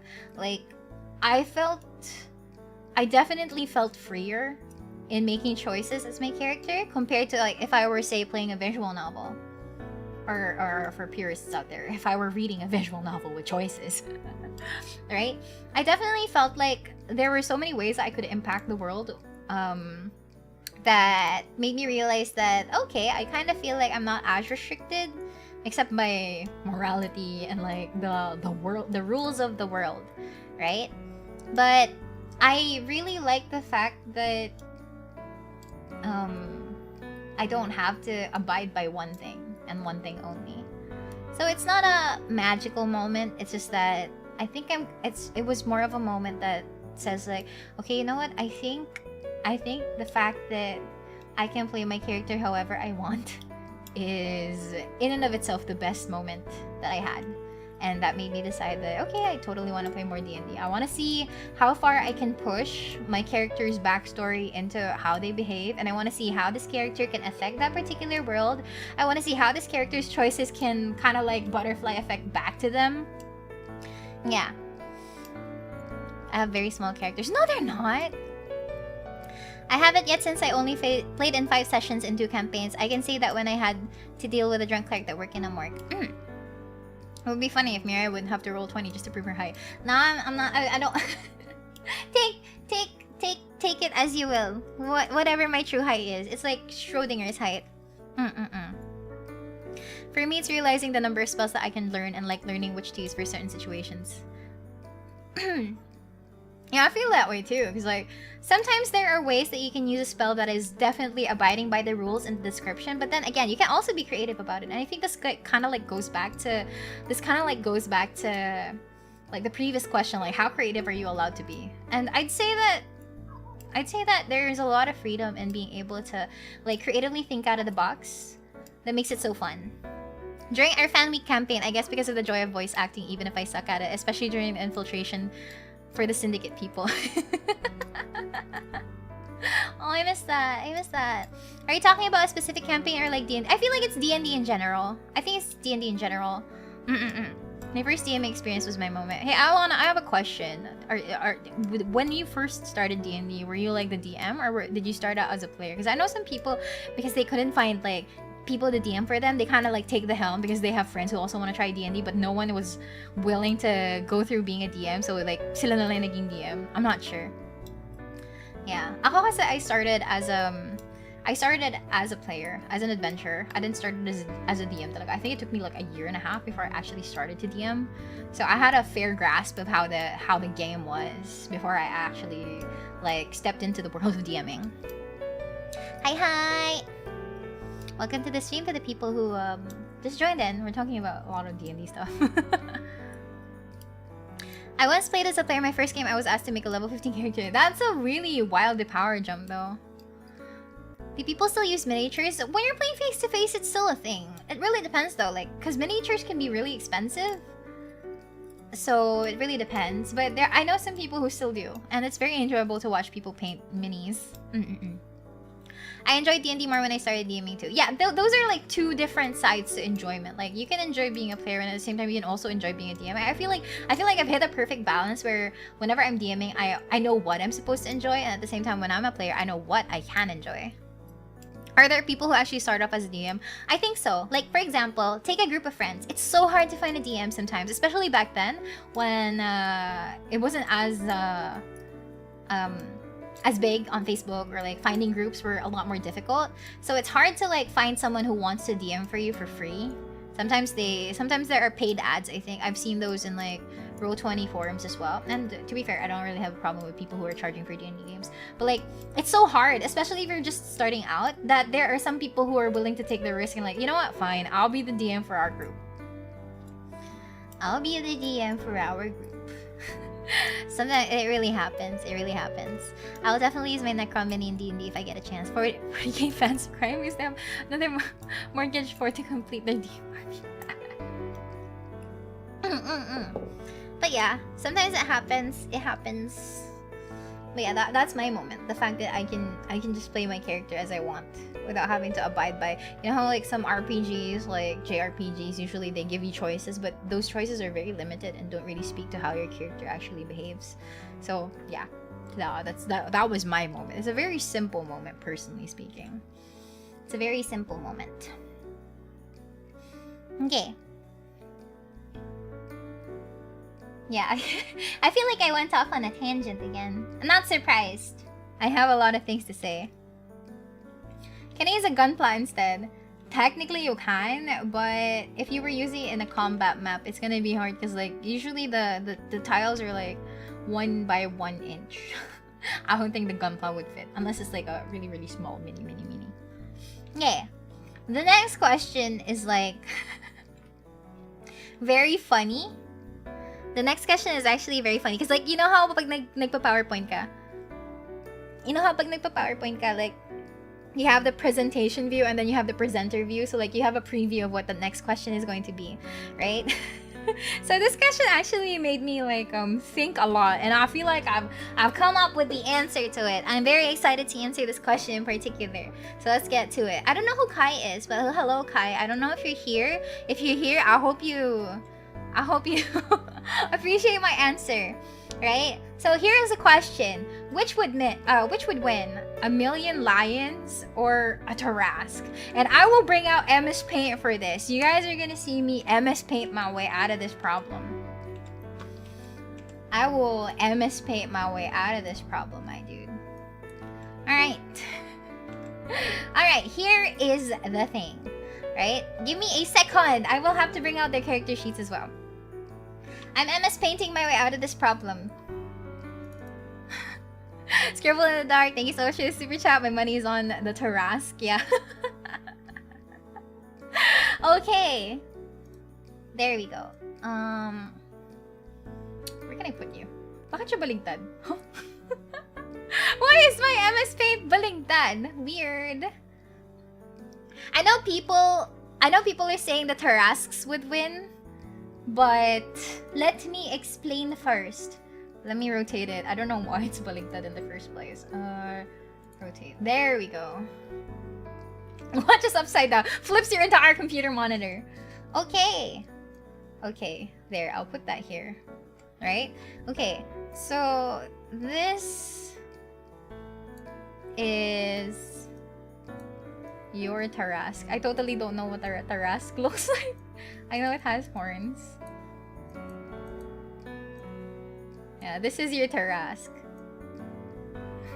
Oh my god, I'm so sorry. I don't know what the Tarasque looks like. I know I've seen it in my memory before, but like, I don't remember. I just know it's like has a spiky carapace or something. I don't know. Okay.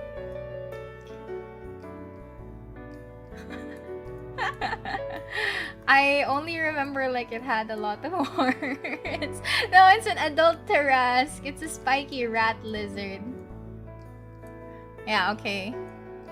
There you go. That's your Tarasque. I think most of the time they are reddish. I can't paint it anymore. Right? And Tarasques by nature are like absolutely huge. They're absolutely huge, right?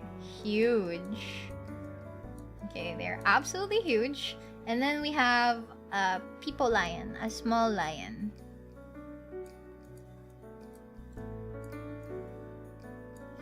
Yeah, we have a small lion over here with a very frizzy mane. Yeah, there you go. That's the lion. Very small. Not the scale, by the way. This is not the scale, by the way. In general, right? Lion 5e. Okay. Right? In general, a lion is considered a large beast. But you know how weird D&D sizes are, whatever, right? Okay, so if you have 1 million lions versus a singular Tarasque, that is going to be a very, very time-consuming battle, right? A very, very time-consuming battle. So, I have devised a way to figure this out, right? Okay, so when we talk about the armor class for a Tarasque, an armor class is like... Armor class is the number that the attacker has to hit so that it can damage it, right? Right? It can damage it. So the Tarasque has a 25 natural armor class, AC 25. So that means the lions have to hit a roll of 25 so that they can dent this giant Tarasque, right? Now the thing is, the lion's bite attack and claw attack have a +5, right?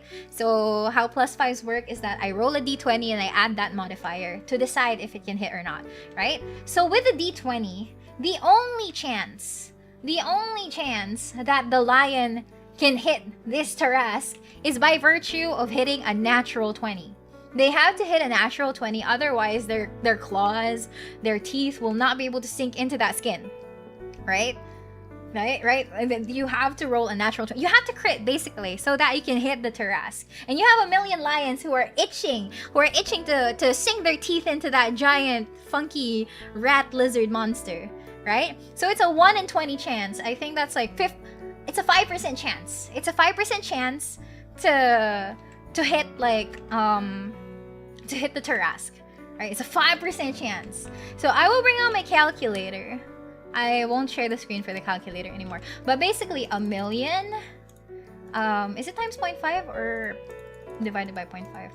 Okay, times 0.05, right? 5% of 1 million.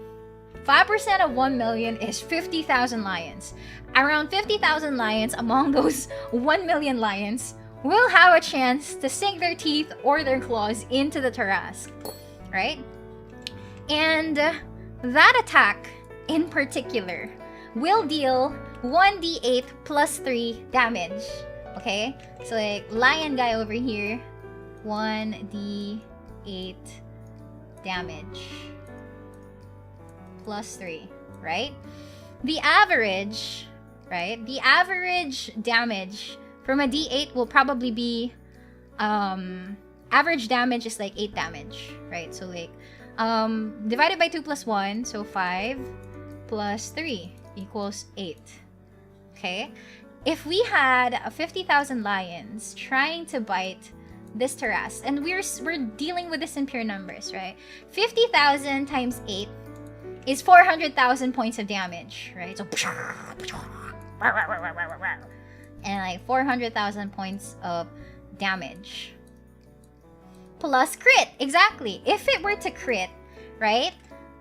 You get to roll an additional d8, right? You get to roll an additional d8 plus d8 because it's a crit. Because of crits, right? So in theory, this 4,000 damage can pretty much blow up. It can blow up, so it's even bigger, like and stuff like that. And they're just gonna keep biting at this Tarasque. They're just gonna keep biting at this Tarasque, right? Yes, lions have pack tactics, so they get advantage on an attack roll against a creature, right? So because they have advantage, that means this particular lion over here will be like, oh wait. Wait, kita yung white background.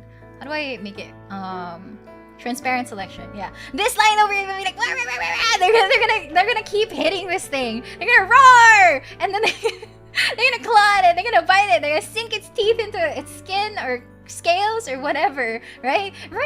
And then that's gonna deal 400,000 minimum damage, right? Or not really minimum, but like average damage. Now the Tarasque, I would like you guys to know, only has 676 hit points on average. 676 HP, right? Yeah, 676 HP. So it kind of seems like this tiny little dude, this little guy, can win against this big guy over here. This Tarasque is gonna be like, oh no, it is my time. And then they're gonna like, oh, I can't twist it. Can I transform it? No, he's gonna like poof out of the world. He's gonna poof out of that world. He's gonna be like sent to oblivion. He's gone. But the thing is, even if all of these lions had advantage to actually hit this thing, even if all of these lions can pounce, can running leap, has keen smell, and stuff like that, right? They cannot beat this Tarasque at all. You wanna know why? You wanna know why? Why the Tarasque would still win even if there were a million lions? Because if we look at the stat block of the Tarasque, and I will paste it here. I will paste it here, right? I don't know if it's gonna be visible though. But here is what exactly will happen. Oops. Wait. Right? Damage immunities. They are immune to fire, immune to poison, immune to bludgeoning, immune to piercing, and slashing from non-magical attacks. Lions are never magical. So even if you had 1,000,000 of them, this thing, no matter what you try to do, even if you had the strength of 1,000,000 lions with you, it's never gonna work. The poor lions will just like, I don't know how to flip it. It's going, the lions will be decimated. They're going to be decimated. They're going to, oh no, my lion. Yeah, this lion is going to be absolutely wrecked. Absolutely wrecked, yo. He dead. This tiny little thing over here, this little guy, he's gonna spin around and he's gonna be dead. He's not gonna make it, the poor little guy. He's gonna cry. He's gonna be like, wah. Oops. He's gonna be like, wah. Crying. Sad. You'd be like, you know how in D&D they just use a big ass X to kind of like indicate that someone's dead? The Tarasque is the victor! I'm so sad. I like this lion drawing, by the way. I like how Mary gave so much hope for the lions. It was a very funny... it was a very meaningless fight to begin with. Honestly, this explanation was meaningless, but I wanted to make it like, I wanted to make it sound like it was fun. Like, even if I did do the calculations, even if theoretically we can deal 400,000 damage to the Tarasque, it's just not gonna affect it at all. It's really just not gonna affect it. Yeah, so unfortunately, even if you have like that number of lions, it's just not gonna happen. I kind of saw it coming when there was no mentions about the Tarasque's abilities. Yeah.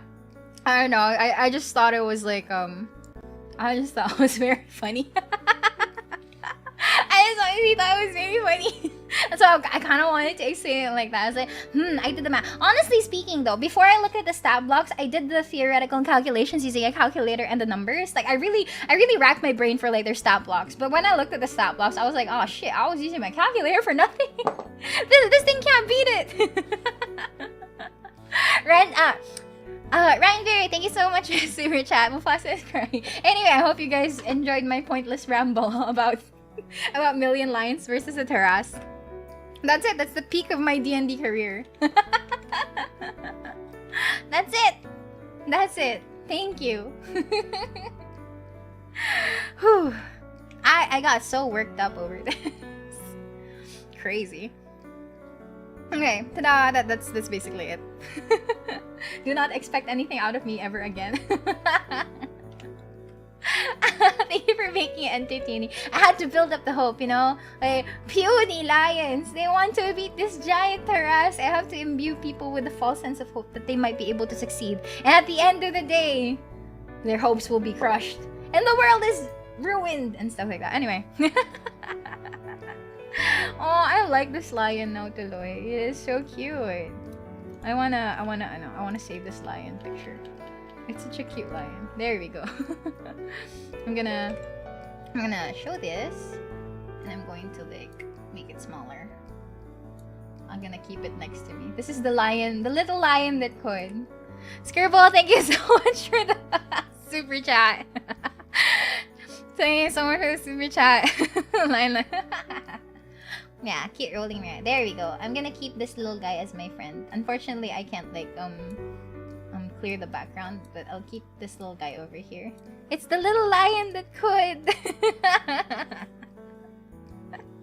I'll keep them there. Just as consolation since they lost to the Tarasque. Alright.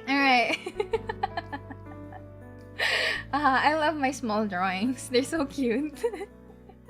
What do we name the lion? It's so cute. Oh, I want to like. Oh, the next D&D campaign I run will definitely involve lions. Not 1,000,000 of them, but you know, it's the little lion that couldn't. Oh, you're right. You're right. Thank you.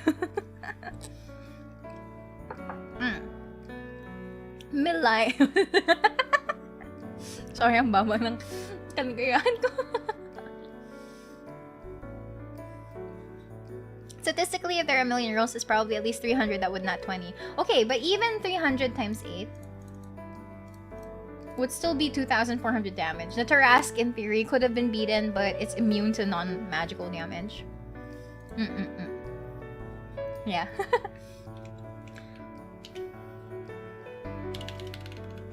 There we go. Ta-da! Okay, let's continue. I have a lot of... I'm on slide 14 with the next one. Okay. As part of the one-shot you had in the server, would we ever meet again in another adventure with you as our dearly beloved DM? Ooh, like maybe in your official channel as a stream. I'm not sure. Honestly, it's like... I don't know when the next fan week is gonna be. I'm not sure when the next... Sorry, excuse me.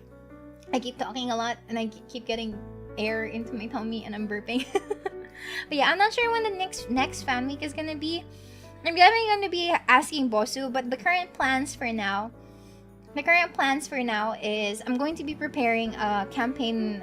I'm definitely going to be preparing a campaign so that Elaine and Virgil, I might ask if Staff Chan and Assistant Sama can join as players as well. I'm not sure if Bosu would like to join though, like Gira himself.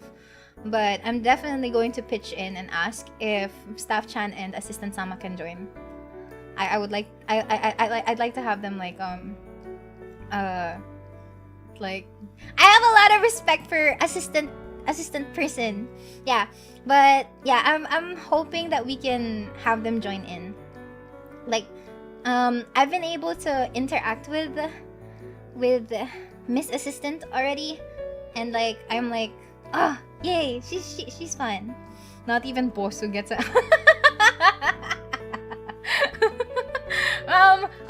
at least know that when I say Bosu, I say it with like a considerable amount of respect. Bosu. Hoy, I respect Gira. You know, when I talk serious about like my boss, I am very serious about my respect for him naman. It's just that whenever it's like streaming, it's weird. But anyway, yeah. I'm pitching that they will be able to join for a campaign.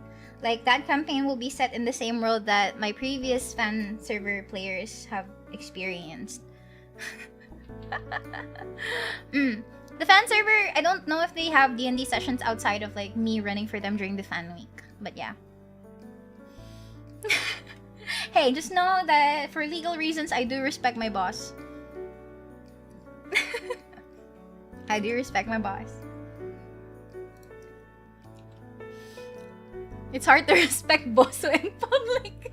What do you mean? Yes, it's the lore that your adventure is set up. Are we going to see more of Avray, the squad misses her? Yeah, because I'm going to be running that campaign with Gen 1 people. Then, yeah, you guys are going to see her. She's a mainstay. Yeah, so that's the thing. Yeah, it's the world that you guys help shape. So it's definitely going to play a part in how they're going to interact with the world. Yeah. And yes, we do have a fan server.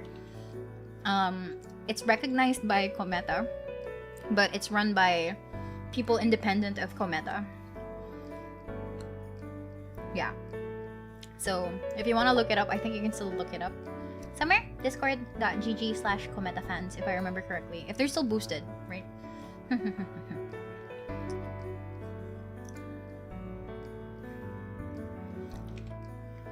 The unofficial, because it's not from Cometa, but officially recognized. Yeah, that's the term. It's officially recognized by Cometa itself, but it's run by people independent of Cometa. Like the mods there, the admin are independent from Cometa employees, basically. So it is still considered the fan server, but for the most part, we also like hop in there from time to time, usually whenever it's fan week, to hang out with the with the people. It's the unofficial official fan server. Yeah, basically, that's the easiest way to say it. That is the easiest way to say it. You guys already had a one shot. Yeah, we had 2 1-shots. So it's like, no, it's not 2 shots. It's one shot. It's Schrodinger's respect. You respect him for wearing the maid costume, but also he didn't wear a wig. You're right. Okay. Can I have a pet dire wolf or even ride a dragon in D&D? I understand that riding a dragon might point to some specific races or classes, but can I have a pet wolf and maybe train them to be a wolf of my desired traits? maybe a very reliable one, or seeing what they're seeing. The seeing what they're seeing is probably more of like a particular mechanic, but you can have a pet dire wolf. I mean, if your DM, like, you know, lets you have a pet wolf, like, I think you'd be really happy with that. Yeah, there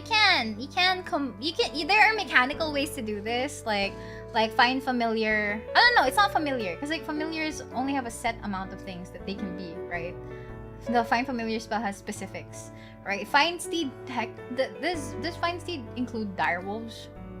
But yeah, you can technically homebrew it. Again, it boils down to the point that does your DM allow it? Does your DM allow it? Something like that. But there are particular classes like Rangers or the Drake Warden. Rangers. So like there's Beastmaster. You can totally have pet wolves there, or the Drake Warden where you have like your own mini dragon. Then you can ride. Find Raider Steed, I think, is a spell that's accessible for paladins. Yeah. Yeah, DM discretion is advised. But nothing is stopping you from finding a dire wolf out in the wild, asking your DM, "Hey DM, I have some rations. I want to feed this dire wolf," and convince it that I am treating it with respect and friendship. But yeah, you can also use beast sense. But in general, like, it depends on how your DM is going to handle it. If I were me, which I am me. Yeah, treat me to food. If I were the DM, give me food. No, I'm kidding. Okay, like, if it were me and you didn't have access to like the spells or the mechanics, I would say it's only quite possible to do it if you do like significant amount of research on wolf pet care, and like a significant amount of roles that indicate that, you know, you are trying to tame it or whatever. But do keep in mind that you could also endanger yourself by virtue of like interacting with a beast. But yeah, it's doable. It's totally doable. But the seeing what they're seeing kind of thing is more of a spell or a mechanic kind of thing, like find familiar. But familiars are very limited to tiny creatures, if I remember correctly. But yeah.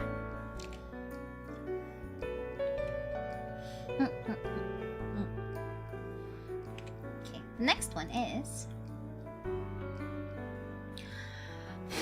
long one. Alright. When considering to create your personal characters for a campaign, do you prefer a personality that's closer to your own so it's easier to roleplay, or do you treat it as an opportunity to express yourself different and take on a persona that's completely different? I personally go for characters with a similar personality or minimal changes because roleplaying really drains my social battery really fast.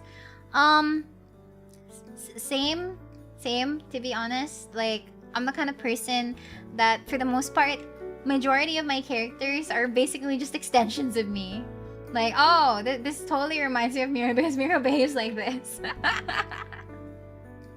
Yeah, like, I understand that it totally feels so much more natural, so much easier to just use your own personality as a support for your character. Like, it just helps you roleplay them better. You have an idea of how they would behave because it's just you, right? But what I found is that I had like a character that was very, very close to my own personality. Shit was happening during the campaign. I felt really bad because, like, oh no, this kind of thing would actually make me feel bad in real life. I don't want to play this character anymore because it's so me. So it's also mentally draining to an extent. It's also mentally draining because like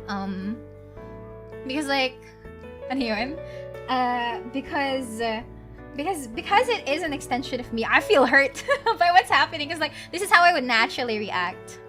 Yeah, it's not a 100% self-insert. Like, I use parts of my personality to forge a character, but to an extent I do feel it. Maybe it's because I'm empathizing with a fictional character, but that's a me problem, I presume. Like, it doesn't always happen to everyone. Just because they're like kind of replicating your personality, you feel very affected by what's happening. I think it's a me problem. It's totally a me problem.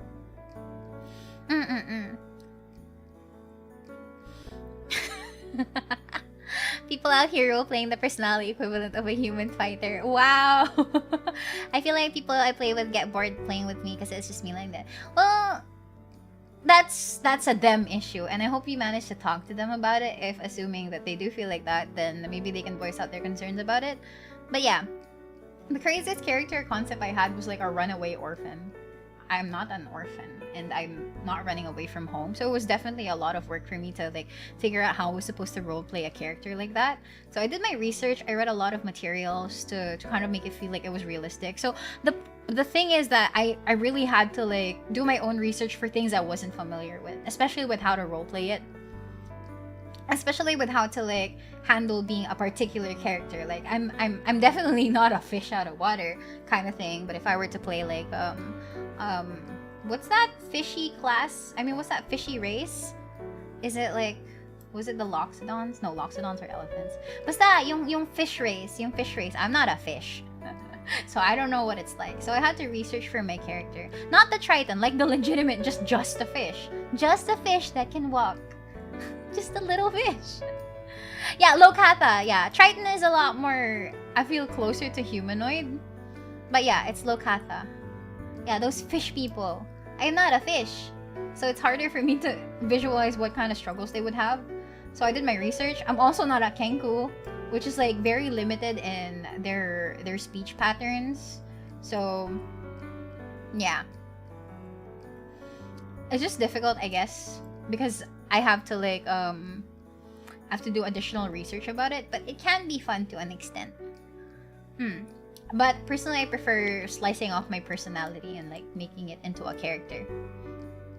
My VTuber was an old D&D PC reborn. Oh my god, that's so cool. That's so cool. I really feel like, you know, D&D is just like making a lot of OCs. Making a lot of OCs and making them have their own stories. I think with some of my own characters easier RPing more than others. Like my current character is harder to sing. D&D is one of the few hobbies that makes you research about random things that are just very questionable just for the immersion. Yeah, me, I had the experience of running a game with naval warfare. And I'm like, I don't know anything about naval warfare. So I really had to read a lot about it. Which was really fun, to be very fair. It was a very interesting rabbit hole that I got like into. But the thing is, even if I did do my research for naval warfare, my players just, you know, never took that route. So like, I'm left with this kind of information that will never be put to use. Was never put to use just because my players didn't go for that particular route. Like, okay, I guess that's fine. It happens. What am I gonna do with all of these warship knowledge now? That was so weird.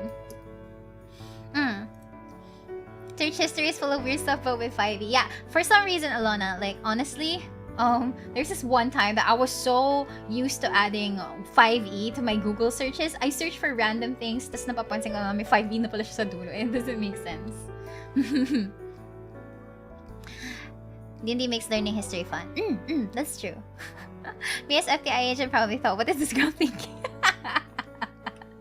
Yeah, I just always end up appending 5e for some reason. Because it's like muscle memory for me to type it out. Especially nung very active pa ako while playing D&D. It was so funny. Alright, slide 18 to 27. What is multi-classing? What are its advantages or disadvantages? Can you give examples of classes and maybe situations that show the advantages and disadvantages? Multi-classing is basically like being one class and then like taking a level in a different class just so that you can get the mix of both benefits, right? The primary disadvantage of multi-classing is that you can't reach level 20. You can't reach level 20 for a singular class anymore. And for the most part, like the level 20 capstone skill for any kind of class is to an extent kind of powerful. Depends, like, I don't know why the level 20 rogue skill is so weird, but you know, they say it's super powerful, right? But like, yeah, okay, so like the advantage is that you get to widen your repertoire of things that you can actually do. And if done nicely, you can actually min-max your character to be as efficient for that particular level. But the disadvantage is, of course, if you're looking for like a particular class feat, the sorcerer level 20 class feat is a joke. I'm kidding. Wait, what's the sorcerer level 20 class feat? It's weird, because like, sorcerer, D&D. Level 20 for it isn't as I wouldn't say mind break, no. It isn't as insane as the other classes, right? So for level 20, it's Sorceress Restoration. You gain 4 expended sorcery points whenever you finish a short rest. I was like, that's kind of mid, honestly speaking. But like, for example, for clerics, right? Clerics get divine intervention at level 10, if I remember correctly. They get the chance to do divine intervention at level 10. And what divine intervention does is that you roll a d100. You roll a d100, and if the number that you get is a number that you have a level in, so like if you're a level 10, dapat makaroll ka ng 1 to 10, your wish, quote-unquote, gets granted by your god or your deity, right? But if you reach level 20, for cleric, right? Once you reach level 20 for cleric, you get a free divine intervention. Like, you don't even have to roll anymore. You don't have to like roll and reach a... You don't have to like roll a 19 at minimum or a 20 para matupad yung wish mo. Basically, right? So that's one skill I would not want to give up. Like, I would want to level a full cleric if I really wanted that. Yeah, you get a hotline to your mom or dad. Yeah, clerics become your god's absolute messenger. The paladin becomes the embodiment of your oath. Paladins get really nice level 20 skills, but nobody I know really levels to level 20 paladin purely, right? Most of them multi-class out of paladin, right? And then sorcerer just gets like what? They get to replenish their points, their resources after every short rest. Is so weird. It doesn't make sense, right? So there are some classes that don't necessarily kind of like vibe with you if you want to be level 20 in it. Yeah, it's not even all of your Sorc points, it's just 4. And what, you have 20. How many Sorc points do you get at the end of it? Yeah, right? 20, I think. So, it depends. So, the advantage is that because you're widening your repertoire of things that you can do, you can be a lot more all-rounder, right? And one of an example of a very popular multi-class, I would say, is either a sorcerer and a warlock or a paladin and a sorcerer. I'd like to think that, I think Sorlock and what's the Sorkadin are like the most common multi-classes that I know of. Yeah. Like, those are the most common ones I know. Right? Sorlock, or Sorcerer and Warlock, are basically like powerhouses in terms of damage output. And they have that flexibility of being able to just dish out consistent damage, right? Sorkadins are fun, and I personally have a lot of Sorkadins in my arsenal. Because I don't know, I just learned about multi-classing, and then my friend taught me like, hey, you can totally try out this class combination. It was like, oh, that's fun. It was like, I was just pretty much I was able to maximize the Sorc points I have. So sorcerer points are like the resources that sorcerers usually have so that they can make their spells hit 2 targets at once, or like use 2 spells in one go, like one as a bonus action and one as like an action, or basically like, all of those cool fun stuff. And I would just spam Sorc points just to get more shots at divine... Achok, what's that? What's the paladin rules again? If you crit, you have to like smite. Yeah, you have to divine smite. So I usually reserve my Sorc points for like maximizing my smites, basically. So like, yeah, the advantage basically is that you just get to do cooler shit. I returned. Did I miss my question? Work the anime. Which one was your question, Nani? Did you have your name on the question? Because if you have your name, then I probably haven't gone through it yet. Yeah, so magic... No, not yet. Right? So it's more of min-maxing, but also if you feel like it matches your character idea, it's I guess it would be recommended to an extent. So yeah. Yeah, I have a personal love for multi-classing, especially if it's like not a cleric character. Yeah, ta-da! So that's it.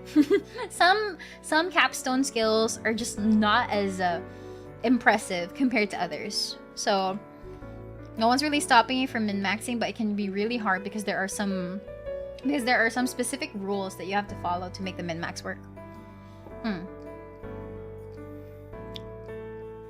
Yeah, a lot of martial characters usually multi-class into a spell casting class just so they have access to magic as well. It's especially helpful for higher level play because sometimes just pure martials don't work out. My hardest hitting character was a multi-class of Blade Singer 18 plus Paladin 2. Ooh, fun. Alright, you just made it back in time, Lenny. This is your question. What is your approach to magic items in D&D? At what frequency should they be encountered? Many magic items are rooted in D&D lore. Do you take the time to adjust all of them to your own worlds? What is your strategy when making new magic items? Okay. So, when I first started being a DM, I made the mistake that every single combat encounter would grant my players magic items and gold. Probably my upbringing from like RPGs in general, that if you finish a quest you get rewards and stuff. So I got into that, and for some reason I was just doling out a lot of magic items every single time. I was just giving them gold. I was just saying, hey, you found this really nice magic weapon, or you find this cup that's magical and stuff like that. I gave them a lot of magic items to the point that I feel like my players were always expecting that they'd get some kind of reward coming out of like an encounter or like any exploration or whatever. Like they would always like I feel like they ended up being conditioned that as long as they do something, they investigate or they fight something, they'd always get a reward like that. And I feel like that was to my detriment as well. And I only learned about it a bit too late. And it was a bit too far into the campaign for me to revoke my style of giving them stuff like that. So sometimes I give them dumb magic items, like stuff I just end up homebrewing. Like, oh, you can press this button, and then this thing will give you the power to glow in the dark or something. Like really random bullshit like that. Right? So at some point, I learned that I shouldn't be giving these things out too frequently. I shouldn't be giving these things out too frequently because it kind of messes with the balance. It messes with the balance of how I run my worlds. And I do run very brutal games in such a way that I always tell my players that you might die, just so you know, right? You might end up dying, your character might end up dying. So, because of that, I learned that I shouldn't be giving these things out as if it's easy things to hand out. Because it also ended up that, hey DM, I have a bunch of gold. Can I buy magic items? Does this store sell magic items? And they were always looking for ways to get more magic items. They were always looking for ways to get more gold just to buy more magic items or sell stuff. And I was like, it doesn't particularly make sense, but since my players are used to this, then I guess I should just give it to them. I was really pressured to keep up with to keep up with what they got used to. And I felt really I felt like it was a very difficult topic to approach at that point because of how long I've been doing it. Yeah, it's a very big downward spiral of magic items. Wand of Smiles is my favorite magic item too. It's so silly. But yeah, that was a very beginner mistake that I made. So in the next campaign that I started running, I don't give out magic items as often anymore. Umabot sa point na because I was so engrossed with that first ever campaign homebrew that I just pick a random magic item from the book and just say that, oh, you find this, and then I just let them have them. But originally, I did make a lot of my own magic items. I made the magic items that have lore to make sense, right? To make sense that they find it there, right? One notable thing, I guess, that I have done so far, like lore kind of thing, or not really notable, but like, no, I can't think of an example off the top of my head. But I used to like match whatever lore those magic items had before my players find it. But because I was pressured to just continue giving them, I just really randomized whatever to give. Yeah. So the next few campaigns that I ran or games that I ran, I just kind of I made myself a lot more guarded. Like I don't always give out rewards like that anymore. Yeah. What is your strategy when making new magic items? I usually use templates for homebrew items kasi like I don't want to make it too OP. I don't want to make it too useless. Sometimes I tend to like make them as heirlooms, especially since I usually pay attention to my characters' backstories, like my players' backstories. I usually like base it off of what they want, what they could use, and normally I make it a point that this is a magic item that's useful to them, or that it makes sense that they would have it, or it plays a part in the story. I don't just dole out random stuff anymore. I don't just like pick random shit from the tables. So when I make new magic items, I kind of like make the most exaggerated description I can and exaggerated stats. And then once I put all of my ideas of that magic item to paper, I'd take a day off and go back to it, and then I'd look at the things that it's listed there. Like, oh, this sounds too OP. I'm gonna readjust. I'm gonna find readjustments basically. Like, I don't give the magic item willy-nilly after I've conceptualized it, right? I try to balance it out because I'm not a particular fan when things are way too OP in comparison to everyone else. And that's like another pitfall, right? If one person in the campaign gets a magic item that's so overpowered, the other people are gonna expect, oh, when am I gonna get my own magic item that actually breaks the game or something? An example of magic items that you've made, I had like a tiny harp. You know how those handheld harps look like? And each string has their own spell, right? But you can't play them consecutively. Like, each string will break and you would have to replace it with magical string that has the same magical components of each particular spell that you want. But the thing is, you can't like make chords out of it, something like that. I don't know, it's been a while since I did that. But yeah, you really have to balance it. So first I become a writer. Exactly, Lenny, right? I become a writer first, and then I design it afterwards. We have similar concepts in programming. Yeah, because you can't just like give it out like that, right? It's basically stored spells. Yeah, kind of like a Ring of Spell storing, but instead of imbuing it with spells, you have magical strings to accompany it. And a magic item prank where it's an attunement magic item that also gives a free attunement slot. Yeah. So tada, that's my brain cells when it comes to making magic items. A useless item. I don't think I've made a useless item that was actually useful, or like that turned out to be OP. Not yet. I've never had that experience before. All right. I like that. Imagine the world. Why would someone make an item like such in this world? Yeah, I like things making sense. I feel like I've expressed that sentiment so many times throughout the stream. Okay, this is a nice question. I feel like it deals more with the player management rather than the game itself, right? How would you personally deal with a player who suddenly shows up to a game in a bad mood and decides to ruin the session by trying to deliberately sabotage the party by attacking teammates, delaying their turns in combat, deliberately provoking or attacking important NPCs, and so on?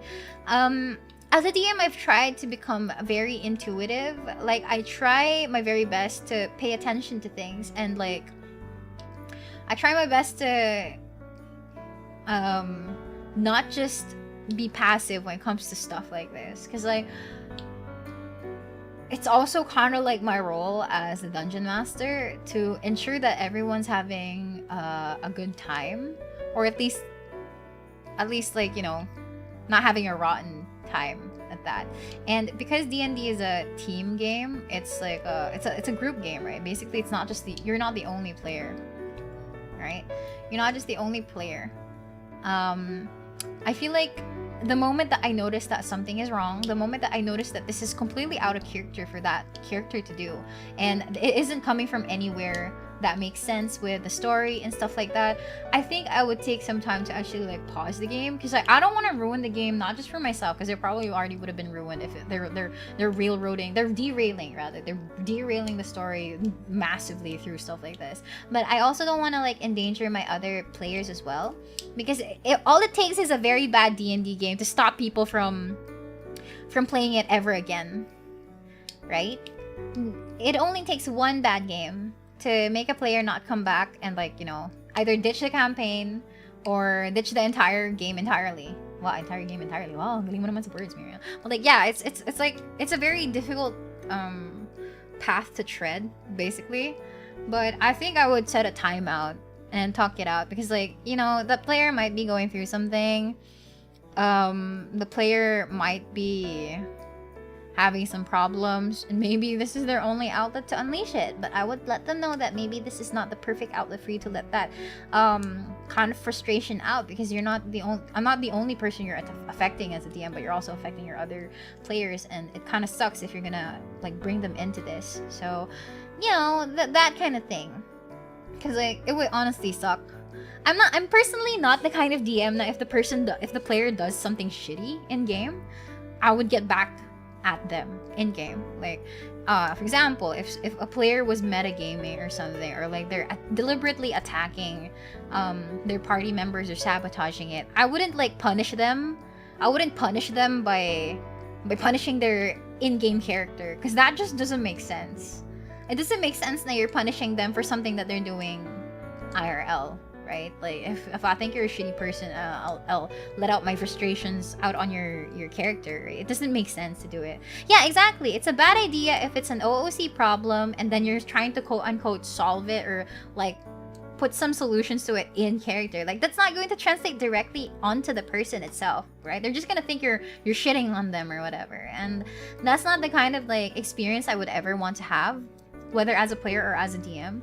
Like, personally, just talk to them. If they continue this kind of like behavior, then maybe it might be time to have them sit out of the campaign, because things can get sour really fast. And considering that, you know, like D&D is technically still a niche hobby in comparison to a lot of other things, it would honestly suck if you lose more players than one. And I feel like no D&D, and I think this is very gas na as a phrase, right? But no D&D is better than bad D&D. Ta-da! Yeah, so those are my thoughts on this particular thing. I think it's a thing that you wanna stop before it gets too bad. Alright. Next one. What are your top 5 favorite monsters? From Alana. Okay. Really difficult, because I like a lot of monsters. But I think the first monster that came to mind when I saw this question, the first monster that comes to mind when I think of this particular question is probably the Nightwalker. I forgot which source book that's from. Maybe it's just Monster Manual. But Nightwalker is like probably the first monster that comes to mind, because of how stressful it was to deal with when I first encountered it in a game. So basically, this Nightwalker thing has this deathly aura that saps at you, and it looks at you, points a finger, you kind of like just die. But it's hard to like handle a Nightwalker on your own, I guess. Or if you're not experienced in dealing with it. It's a very spooky creature as well. Even if I'm just reading through the lore, it's creepy in a sense. But it was a very big challenge for me to actually encounter a Nightwalker in the game. So it was always going to be a memorable monster for me. The next one is probably Are those the things on the hallways from Boss's game? No, the things that you guys found frantic is like Bodaks. They were Bodaks, so like they're small baby Nightwalkers. They're not really Nightwalkers, no, but like they also have the aura of annihilation. I think Bodaks have that too. Basically just sitting there in the same spot, and if they can see you or you look at them, right? You have to make Constitution saving throws over and over again, right? So yeah. Yeah, those are Bodaks. I like Bodaks too. What else? It's actually hard to list down 5 favorite monsters. I feel like my take on designing encounters really stems from me having a major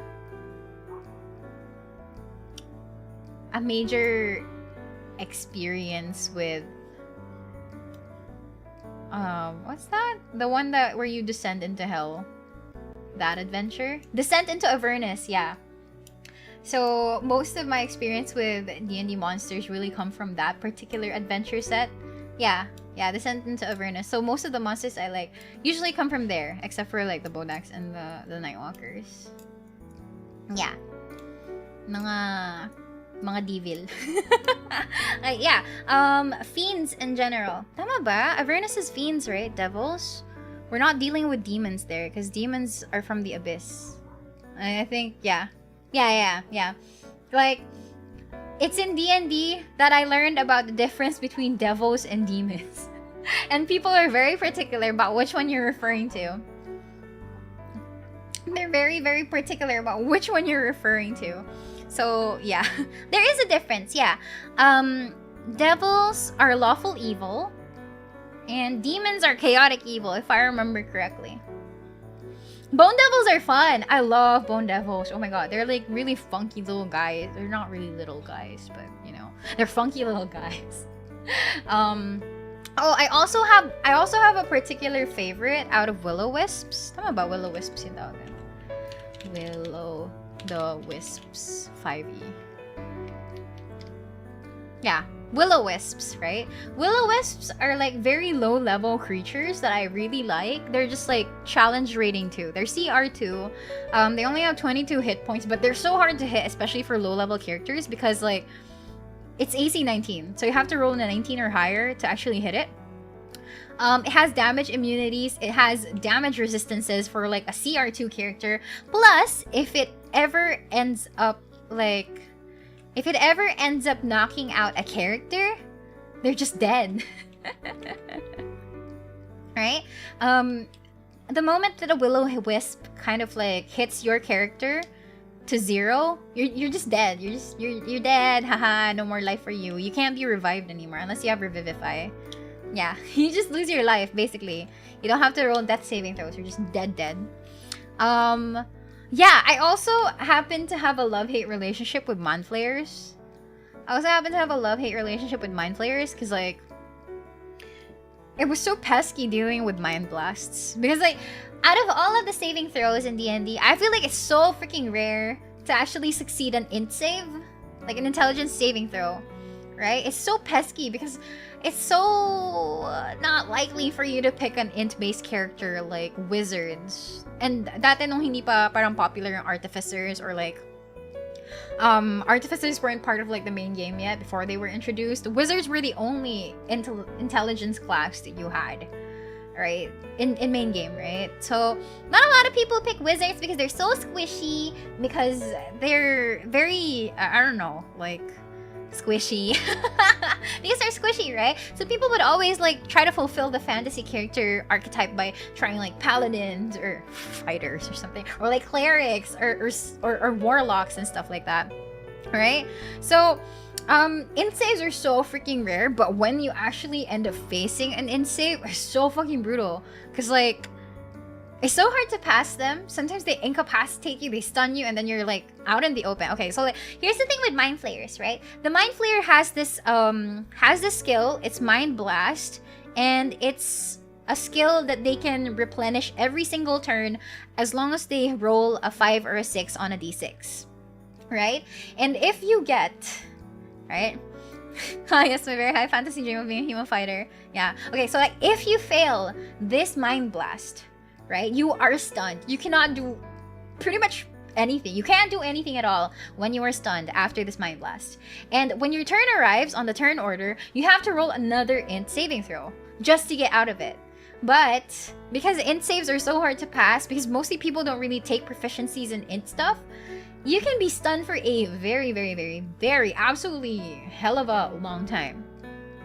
And once the Mind Flayer has set its sights on you and you are stunned, it can use its tentacles to attack you. And the moment that that attack hits, plus I think they have advantage or crit. I forget the basic ruling. But like because you are stunned, they either have advantage or can crit.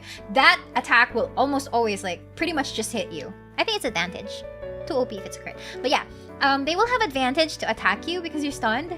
And the moment that it hits, you are going to be entangled with all of its tentacles. And then the next attack that they are most likely gonna do is gonna suck your brains out. They're gonna like suck out the goop from your from your cranium. And then you're dead. Right? And then you're dead. But you're not just dead. You're like more dead than usual. Because if you were normally dead and you had your body parts intact, your limbs, your internal organs, if they're still intact, you can use a Revivify spell. Now, Revivify is a level 3 spell that essentially helps you revive your allies as long as they've been only dead for 1 minute. But because your brain has been slurped out of your skull, there's no way to revivify you because you have a missing organ. You have a missing body part. So technically, you would have to use higher level spells to actually restore you. Yeah, let's go big slurpee. Slurp, slurp, slurp. Yeah, so it sounds worse than the roper you threw at us. I'm sorry. The roper was pretty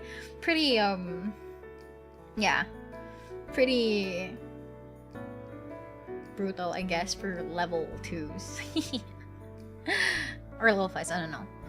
Technically, brain eating doesn't kill the body like disintegrate. Hey, to be fair, disintegrate is such a brutal skill because like I think you need a wish spell to get you back from there. That explains it. Mind Flayer slurped my brain. Not that I got. It's 10d10 piercing, which averages to 55. Well, the moment that you die from that, and they're still going to be like glommed onto you, right? The tentacles are still going to be there. You're still going to be grappled. So the next time they get to attack you, like you're going to be continuously slurping whatever's inside your brain. I mean, whatever's inside your skull, which is supposedly your brain, right? So yeah. You will slurp your brainies. How many monsters have I answered so far? Would Greater Restoration help? No. Greater Restoration would most likely deal with afflictions, but not the loss of a brain. Yeah, it's not... You could use Regeneration. There's a spell Regeneration. I think it would help...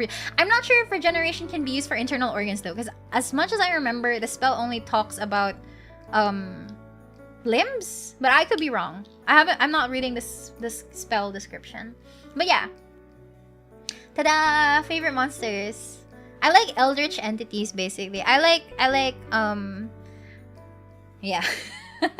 Intellect devourers are also like very interesting things. Yeah. Okay. Star spawn manglers? I have so much air. Sorry, excuse me. I burped. I think that's the most audible burp I've ever done. Is a head considered a limb? No.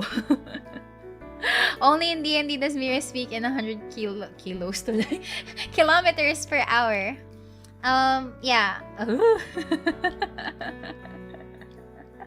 Okay, I don't know if this question is allowed, but I have multiple questions. Hehe. How was your first D&D experience? If it's okay to ask also, did someone judge you when you say you play D&D? I tried saying this to my friends and my family and they called me weird and a nerd. Oh, I've accepted. Like, I don't publicly say that I play... I don't publicly say that I play D&D. Outside of the circles I already interact in. So like, sa personal socials ko, I don't really say that, oh, I just finished a D&D game, or I tweeted on Twitter, it's like, oh, I just finished a D&D. I don't do that. Like, not a lot of people actually know that I play Dungeons and Dragons. Because I was always afraid of the judgment that they'd call me weird, or like, oh, that's such a weird hobby that you have. Like, I'm not a fan of people judging me, basically.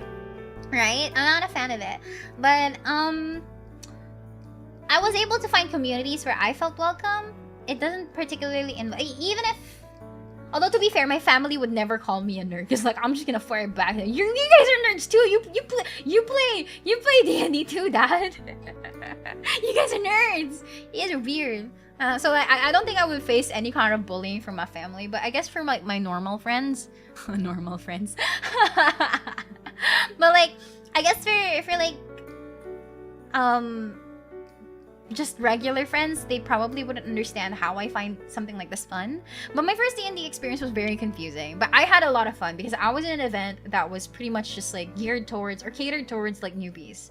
So everyone did not have a clue what they were doing. So it was pretty fun because we were all lost in confusion. I enjoyed it, but it took a while for me to get back to it, right? So yeah, I would say that I don't know if people have judged me. If they have, then I feel like I wouldn't care as much now compared to if I got that kind of judgment from back then. But I usually keep to myself kasi talaga eh. Outside of like the people I play D&D with, nobody really knows I play it talaga. So there's that. how do I deal with it? I just think that, you know, well, this is how I have fun. This is how I have fun, and so, like, you know, if it doesn't vibe with you, then just don't fucking bother me, bro. I'm not, it's not, the primary thing is that I'm not really, like, trying to, like, actively reduce someone else's enjoyment. Like, just because I'm playing D&D, it doesn't really affect you as much, something like that. Same with me, but VTubers I just watch when they ask a name or kometa, but never hint you're a VTuber. Go to your local cons. Sometimes they have TTRPG booths. Yeah, that's true. I think there were some recent like cosplay conventions that have like D&D booths, but I would definitely recommend looking for certain D&D communities. I feel like the Adventurers League is a lot more popular in the Philippines compared to Homebrew. Okay, so more questions. Is it good to start to play D&D with friends or with random people? My first experience was playing D&D with random people who were also confused. As I like saying, right?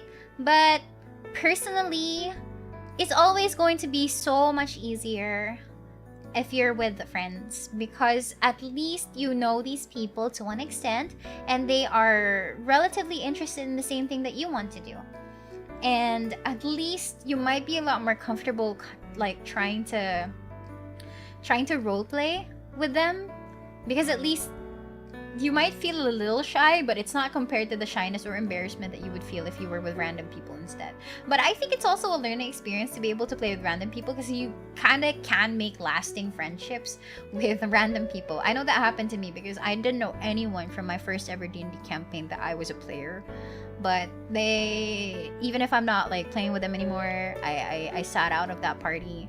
We're still friends. We're still friends. Like, I feel like I'm closer to them than my actual like college blockmates or my high school friends. So there's that. You get to find great people that are like, you know, like, I don't know, they're just cool.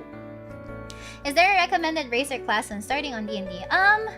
You really just pick out what you feel like you would enjoy playing, right? I feel like the best class and the best race is something that you envision that you enjoy playing, right? So whenever I'm instructing players to think of to make a character for the first time, I usually ask them like, okay, what kind of character do you expect yourself to be, right? I asked them for a visualization, like, oh, I want to be this cool demon devil looking thing that has wings, but I shoot arrows all the time. So they just give me a concept, and as a DM, I kind of like vocalize what kind of class that might fit. So, oh, maybe you could be a rogue that focuses on bow and arrow, or maybe you could be a ranger, and then for the race, maybe you could be a tiefling, right? So like, I let them. If I were your DM, like, I would let you tell me what you would want, and then I'll help you give category. I'll give you categories. I'll give you ideas of what it might be, and then let's see if it's like let's see if it's a perfect fit for you, something like that. And yeah, exactly. Like, a new player will not be motivated to learn the rules, and if they don't like their character, then there's a good chance that, you know, they're probably not gonna enjoy their time as well. Super fun chat by my prepared bed na. Yeah, it's actually getting late. I didn't expect that I'll be talking for like more than 3 hours. Oh, mag-hit pala ako ng 3 armor. But thank you, Alana, for dropping by. I really appreciate it. It was very fun talking to you as well. Yeah, I pretty much just let them envision what kind of thing that they see themselves doing. Yeah, instead of a specific race, I recommend people to think about the character both in combat and roleplay. So yeah, it's not a hard and fast rule. It's not a hard and fast rule that you have to start with being like maybe an elf, or maybe you want to be an elf, but then elves normally go for bards or spellcasters or something, but you want to be a fighter, right? So something like that. It doesn't necessarily mean that there is a rule that you have to follow. It just boils down to, if you would enjoy playing this character, then that's the best kind of result. Or, you know, if you enjoy playing human fighter, then be my guest. No, seriously, be my guest. It's totally fine. Right? D&D requires role-playing and talking, right? What if I suck at those parts and I'm shy? What's your advice? I'm honestly kind of shit with speaking as well. The Miria that you are hearing right now is most certainly not the Miria that I used to be. Like, I was very timid, and I was very how do you say this, like, very quiet as a person back then. So when I started out D&D, I would be like, I didn't even voice act back then. I wasn't into voice acting as well. I was very embarrassed to do it. What would happen is that if the DM asks me, okay, Maria, what would your character do? DM, my character walks here and casts Sacred Flame. Can I roll my dice now? And then they'll be like, sure, Mary, you can roll your dice. And then I roll my dice. I rolled for damage. It's yeah. And then I'd be done. And then like DM entered. And that's it. And then for roleplay, I would be like, DM, my character would try to convince them to give the stolen artifacts back to us. Because we need to give it back to the quest giver. And that's it. I wouldn't even roleplay at all. I would just say, DM, ito yung gagawin ng character ko. I was just like, DM, this is what my character is gonna do. Please let me know if I need to roll the dice. But nowadays, I would go like, oh, DM, my character would walk very quietly. It's as if she's trying to not make her shoes tap too loudly on the floor. This character is gonna approach them, and she's gonna look straight into these thieves' eyes. Like, tititigan niya talaga. And then she's gonna be like, you know what? If you're not gonna give us those artifacts, then I think the only solution to this is combat. And then I'm gonna strike at them, and then DM's gonna be like, okay, roll initiative, and then I roll high initiative, and then I smack that person with the butt of my blade because I don't want to kill them, something like that. So it legit is like character development. But okay, my advice is personally like, you don't have to force yourself to roleplay if you're not comfortable with it. You don't have to do a voice. You don't have to like study an accent just so that you can roleplay your character. DMs in general aren't really particularly picky about the way you carry your character, as long as you can just like tell your DM what you want them to do. And sometimes the DM adjusts rin naman. So if I say, DM, my character walks here and then asks for the stuff back, that's okay, right? Some players, even if they're experienced with D&D, they're not really into role-playing at all, but they still enjoy playing D&D because, you know, outside of the acting aspect, they're still technically role-playing a character because it's not themselves, right? So my advice is that just do it on your own pace. You can always just let your co-players and your DM know na I'm new to this, so I'm going to be trying, but I would appreciate if you have any advice as well. Parang ganun. So like maybe they have particular advice para sa'yo talaga mismo, right? Do you play D&D in the Philippines, like Meetup or Discord? I think there are a lot of Discord servers for D&D in the Philippines. Yeah, and ayun, that is true. Just like what Lenny said, like every group is different. Sometimes it takes some time for you to find like your forever people for D&D. So like just playing with friends, maybe you can also play with random people, stuff like that. It takes a while to break out of your shell in terms of shyness. That took a long while for me as well, because maybe it was also because I was playing with random people that I have a very easy to embarrass myself kind of meter. So it really takes some time, so don't pressure yourself into thinking that, oh, the ideal D&D player likes to voice act and role plays extremely, right? So don't put yourself into that much pressure. Just take it one at a time. I had some bad experiences with this group I played with for a long time. They really like micromanaging and telling me what to do. Yeah, the best kind of people out there is like people who will not like, you know, people who don't like order you around to do what you should be doing, something like that. Farmer for every DM turn player. Is there any way for a pure max level wizard to cast 2-level spells at the same time without multi-classing? Well, it's the rules of the world, unfortunately. It's the rules of Faerun and all associated games that you can't really simultaneously cast it 2-level spells. I mean, to be fair, like you technically cannot cast 2-level spells at the same time, even if you've multi-classed, if I remember correctly. Like the rules for spells is that you can only cast 1-level spell as a bonus action and then cantrip as your action. Like there's a very specific rule to it, if I remember correctly. The best is probably like you getting a simulacrum. Yeah. I'll never forget the moment when I killed the roper and everyone was cheering, and then Miha, anong gagawin ko? Do you know of any friendly D&D PH communities where I can ask questions? I feel like if you search D&D Philippines or anything D&D related on Facebook, it will most likely point you to some certain communities that are into D&D in the Philippines. I'm not sure if I can mention D&D related servers kasi on stream. I didn't get to ask Bosu about that. But ano yun? There are servers. There are definitely some servers out there. I don't know if I can like mention them by name, because I didn't get permission from Boss to do that, and I don't want to like point places specifically, right? But there is one community that I am particularly fond of because of how friendly they are. Because of how friendly they are to players. I don't know if I can like mention it at all. But when you find it, you will find it, and you will find like really awesome people there that they can ask questions to. Oh my god, I can't English anymore. Can you play with you, or is that behind the sub wall? Or I play with people on Fan Week. I don't even like D&D with members, to be very fair. But yeah, I feel like when you find that community, you will want to stay in that community because of how friendly people are and how helpful everyone is usually. So yeah, I'm like, I just don't know if I'm allowed to mention it as much as I would want to.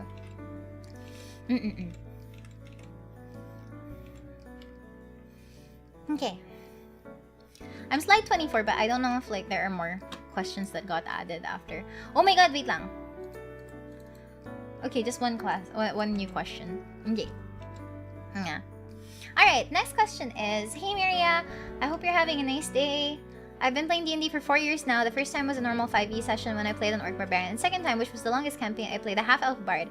I just started my third ever campaign 2 months ago, which is on Curse of Strahd, and I wanted to experiment a little, so I'm playing a Shadar-kai who used to be a nun for the Church of the Raven Queen, but later escaped the Shadowfell to later become what they are now, which is an artificer alchemist. I'm trying to build their backstory right now, and I'm a little stuck on their personality since info on Shadar-kai and even the Raven Queen is really sparse or inconsistent. Any tips or general personality writing tips that work for you? I have a particular love for Curse of Strahd in general. But okay, for this one in particular, I would agree that sometimes lore is kind of inconsistent, like for the Raven Queen in particular, as a deity or as a deity, or like the Shadar-kai. So it really depends on the source. Like, it really depends on the source, but the best way is to consult with your DM which source which source they usually refer to when it comes to this particular lore. Like, what I know is that the Raven Queen is either someone who collects memories or someone who just really, really hates and despises the undead. So between those two things, I would recommend that maybe you just pick one of the two and follow all of the sources that are following that particular line of thinking for that deity. I think also, like, Shadar-kai are basically like servants of the Raven Queen, right? They're pretty much like the direct force that pretty much supports the Raven Queen in general, if I remember correctly. But they also have like very particular behaviors and personalities that are different from standard elves, right? Shadar-kai are basically like subrace of elves, right? That being said, though, when it comes to writing any kind of backstory, yeah, the best tip is to always consult your DM. Like, don't be afraid to like talk to your dungeon master, right? Because maybe they have their own understanding of the lore as well, and I'm pretty sure they would be more than willing to help you out flesh your backstory, because that means like you're interested in that.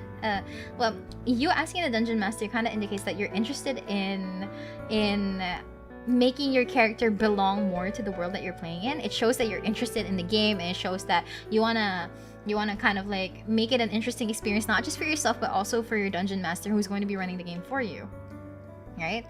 Yeah, I personally as a DM like it when my players have questions for me.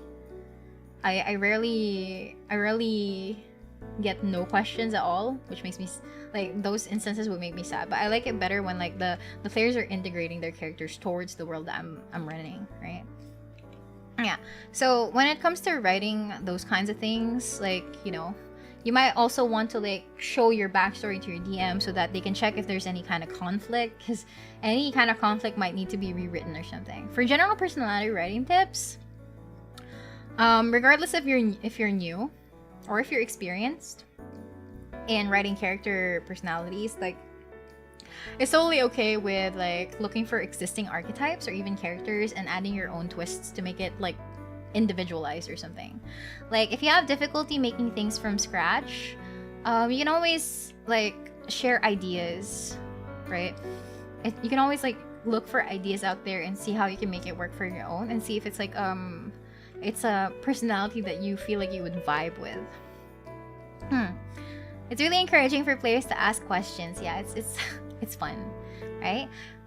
Write what you think it would be cool, show it to your DM, and yeah, exactly. They'll let you know naman. They'll let you know if there's something that needs to be changed so that they can accommodate you better, or they'll let you know if this might conflict with some of the other things that are part of their world. For Curse of Strahd, I think it's a little bit more lenient because there's a certain storyline that it's following, but in general, right, it's always going to be a very, very big help to consult the DM as well. I hope your DM is fun. I love Curse of Strahd.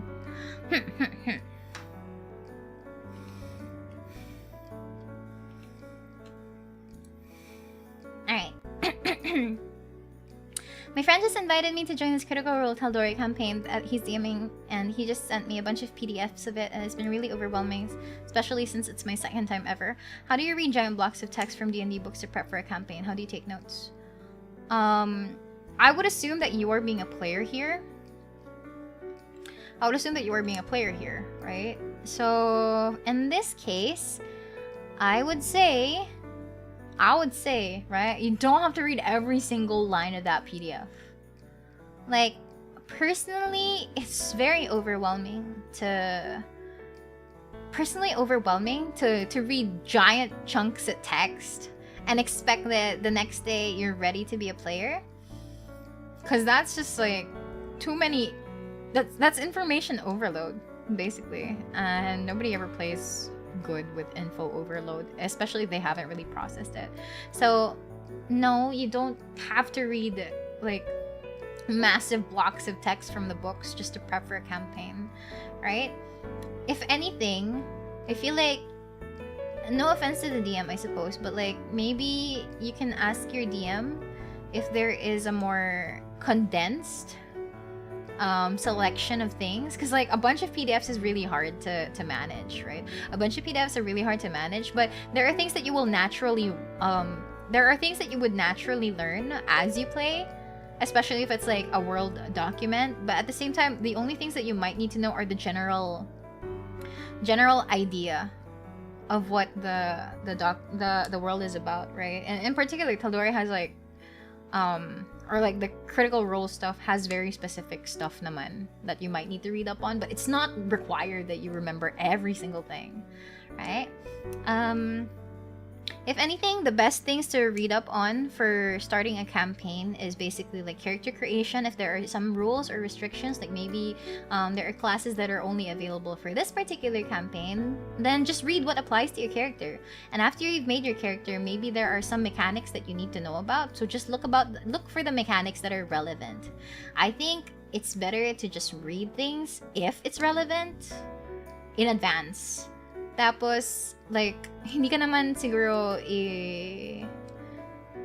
i-badmouth ng DM mo if you haven't mastered everything in the books. Because, like, come on, who has the time to read all of the PDFs in one go?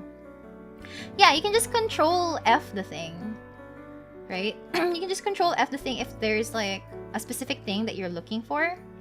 I would never, like, want to suggest for a person to read everything about the PDF, because that's just going to like take too much time. It might be boring, and at the same time it's like, I don't know, you might be too overwhelmed that you don't even want to play anymore. And again, you know, it's like kind of sucky if you feel like you're forcing yourself to play instead of just like enjoying, right? So Yeah, I feel like you need to focus on only the important things to read up on, not everything. Especially since it's just your second time playing. I feel like that's going to either put you off from the idea of playing in general, or you're just not gonna have that good of a time. So I hope that if you ever do reach out to your DM, like, they could point you in the right direction. I know it's just like, it's helpful enough that they're sending you the resources, but if they have any, like, if they have any recommendations for what you should read up on, that's the best case scenario. Like, they can just point you to the things that they're expecting you to know. Then that's easier than reading every single line of text there. Yeah, as long as you get the gist of it, it should be fine. And if your DM says otherwise, then I hope it doesn't come to that. I hope your friend is cool. I hope that your friend will help you out and not just, like, you know, make you feel bad about not reading it. Yeah, just ask which ones are the important things to catch up on. Okay. This is so funny. I saw this earlier in the list. I'm like, yeah, okay, cool. So there's this erotic tabletop game called Aerobellica, and it made me wonder if D&D has limits to having R18 content. Like, there can be scenarios like, of course, I said you have to slay the dragon, not late. Of course, with the whole session's consent. I don't know, it just sounds funny. Okay, like, session 0 is very important, right? Session 0 is very important, as per usual, right? If it's comfortable for the players and if it's comfortable for the DM, then there probably are some D&D things that are kind of like R18. But to be fair, R18 is not necessarily just like the NSFW lewd stuff, right? It can be pretty much like morbid depravities or something, and that's something that players have to be very aware of. They have to know if they're signing up for it. So yeah, something like that. I really believe that these kinds of things will always be decided upon as the entire party and not just a singular person, right? It depends on the set of players as well. Like, come on. Hang on. There will probably be some people who are vocal about not wanting that kind of thing. Like, yeah, body horror, gore, vor, and like a lot of like body dismemberment and shit like that. Like, all of those freaky things that are kind of really dangerous to enact in real life, right? It really depends on what R18 really refers to. It's not just the lewd to the max kind of thing. But yeah, in general, right? Yeah. Sometimes there are some DMs that just fade to black. There are some DMs that do otherwise. It really depends on them. Yeah, something like that. Sometimes you have to be very sensitive as well, especially since there are some topics that some players don't really want. So usually these are things that are tackled in excuse me. These are things that are usually tackled in session 0. Like, if you don't get to talk about it in session 0, it's always, I feel like at the end of the day, I always tell you guys, talk to your DMs. Talk to your DMs. Yeah, make sure there's no minor in the group as well. It's like really dangerous shit, man. Don't do that. Don't do that, right? Don't do that.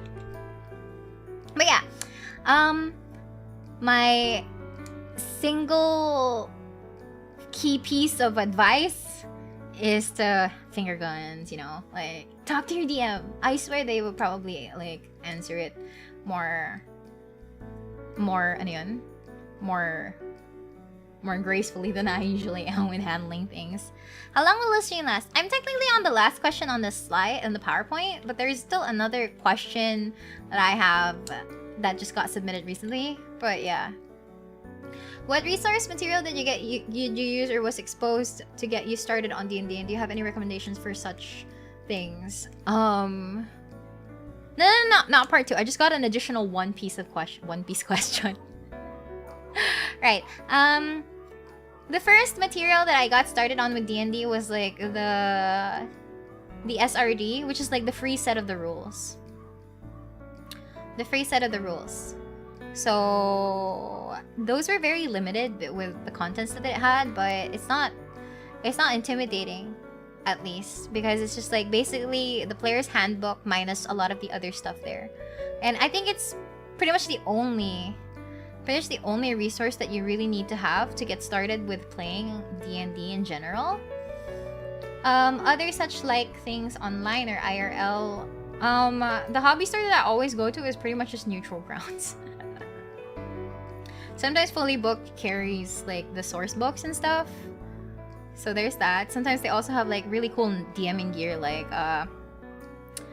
dice. Sometimes they have ano yun? What's that? The combat grid and stuff. Yeah, but essentially SRD is free. SRD is free. Like basically those are the free that's the free version of the player's handbook, and it contains everything you need to know how to just play, and by extension like learn how to DM as well. Right? So that's what started me out on it. But that's a resource. But if we're talking about material, I wasn't really the kind of person that got into D&D because of like Critical Role. I wasn't the person that got into D&D because of Critical Role. I didn't get into D&D just because I watched like Stranger Things, in which case I haven't watched Stranger Things at all. So like, I don't know. I think it was just the fact that I knew that it existed.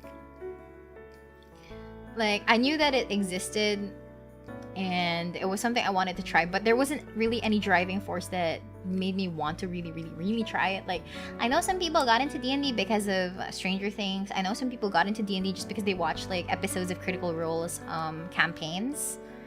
But yeah, in general, I've just been a very big fan of role-playing games. Ever since I was younger, I've always liked MMORPGs where I can customize my character.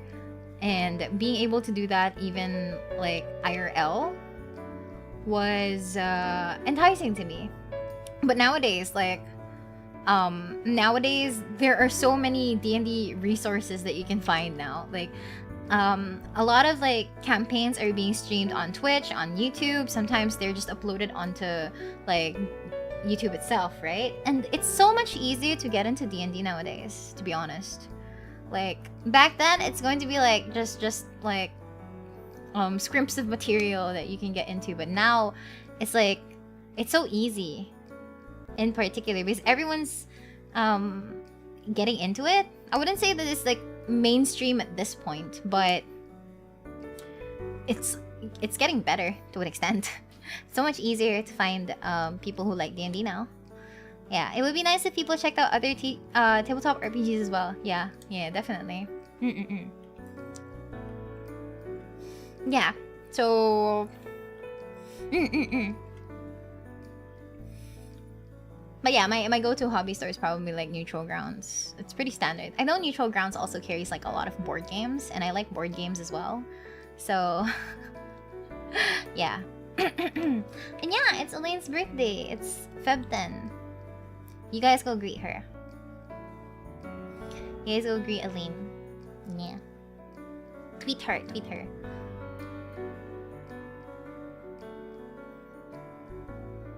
Yeah. Anyway, it's still 9 here, but okay. Well, it's 12 midnight already for me. If you guys look at the lower left over there, that is my time right now. So yeah, greet Elaine, make her feel loved and stuff, cause it's her birthday. But I think that's pretty much all of the questions in general. The next question that I actually got from, and I think I got this at 10 p.m. I'll just read it out, right? What's your favorite race or class to play? Personally, I like playing Tieflings and Aasimars. I just have a thing for Angels and Devils. Which race or class do you think is the most interesting? Personally, I do like Clerics a lot. I also very much like Sorcerers because of the depth of characters that I can make with it. Which race or classes do you ship in a Wattpad way? I don't know. I don't particularly ship. I don't know. Maybe when I play, I'm not really the shippy kind of person. Maybe it would make sense for a martial character and a magical character to be shipped together because they fit each other's like weaknesses or something. Yeah, Whitebird, thank you so much for being a member for 2 months. Hi, Maria Small. Yeah, thank you. Hi. I feel like that's it for me though. I've answered every single question that I've had so far, I think, on Google Sheets. Yeah, Cleric X Necromancer. Yeah, maybe I'm not really a shippy person, I suppose, when it comes to D&D maybe. But yeah, a martial character, a physical class character versus and the magical character, like a spellcaster, it makes sense. Makes sense. I'm not a shippy person. True words have never been spoken. Yeah, so that is it for today. That is 3 hours of me. 3 hours of me just like babbling about D&D, which I love. May I ask how you rule hiding in plain sight? You just can't, I guess, unless you're invisible. It just doesn't make sense because you're in plain sight. But that's just me. If I have more time, I totally like talk about it. But in general, like if they've already seen you and like there's no other hiding spots, I'm pretty sure you can't hide there, even if you like try to roll that high. What Pratt brain is very much off right now. I've been speaking for 3 hours, my dudes. 3 hours. Streaming for 3 hours. It's fun though. I really enjoy it. Like, thank you for letting me talk about all of these things and making me use my brain juice. Slurp slurp. Glad I gotta catch another stream of yours. I feel like I have had less time. It's okay. Thank you so much for dropping by as well. Yeah, I will drink water. Don't worry. I will remember to hydrate. I will also like, you know, get some rest as well. Cause you know. Oh, thank God it's Friday. Oh my God. Finally. Yeah, thank you so much for tuning in. I hope that I was able to provide my own insight and opinions on things. And I hope it doesn't sound so weird, I guess, when I talk about it. For the people who did ask questions, especially the anonymous ones, I hope I managed to answer your questions in a way that makes sense to you. Yeah, I enjoyed. I hope that it made sense. I really do. If you like these things, please do drop a like onto the video. I'm gonna just letting you guys know I'm gonna do the stream share. If you guys like my content, please hit the subscribe button and then like press the like button if this is the kind of thing that you want to see in the future, and like hit that notification bell, ding dong. What else did they say? Oh, drop a comment, I suppose, if you really like if you want to bring something up, I would totally read it. Yeah, it's the YouTuber script. Ryan Beer, thank you so much for the super chat. Yes, my comfort zone is D&D. This was fun. I don't know how to... Okay, I'm still going to be practicing the outro, okay? Yeehaw! I'm still going to be practicing my outro. Yeah, what's the next D&D stream? I'm not sure yet. I'll think about it. But for now, it is time for me to rest my voice. It's time for you guys to hopefully rest as well. Because like, if you're like a morning person or like someone that works in the morning, you might need to go to sleep. Okay, that's it. Thank you so much. Thank you so much. Good night. Mr. Lion will also say good night, right? Mr. Lion will also say good night. Good night. I lost against the Tarasque, but it's okay. I have you guys. Night night. Night night.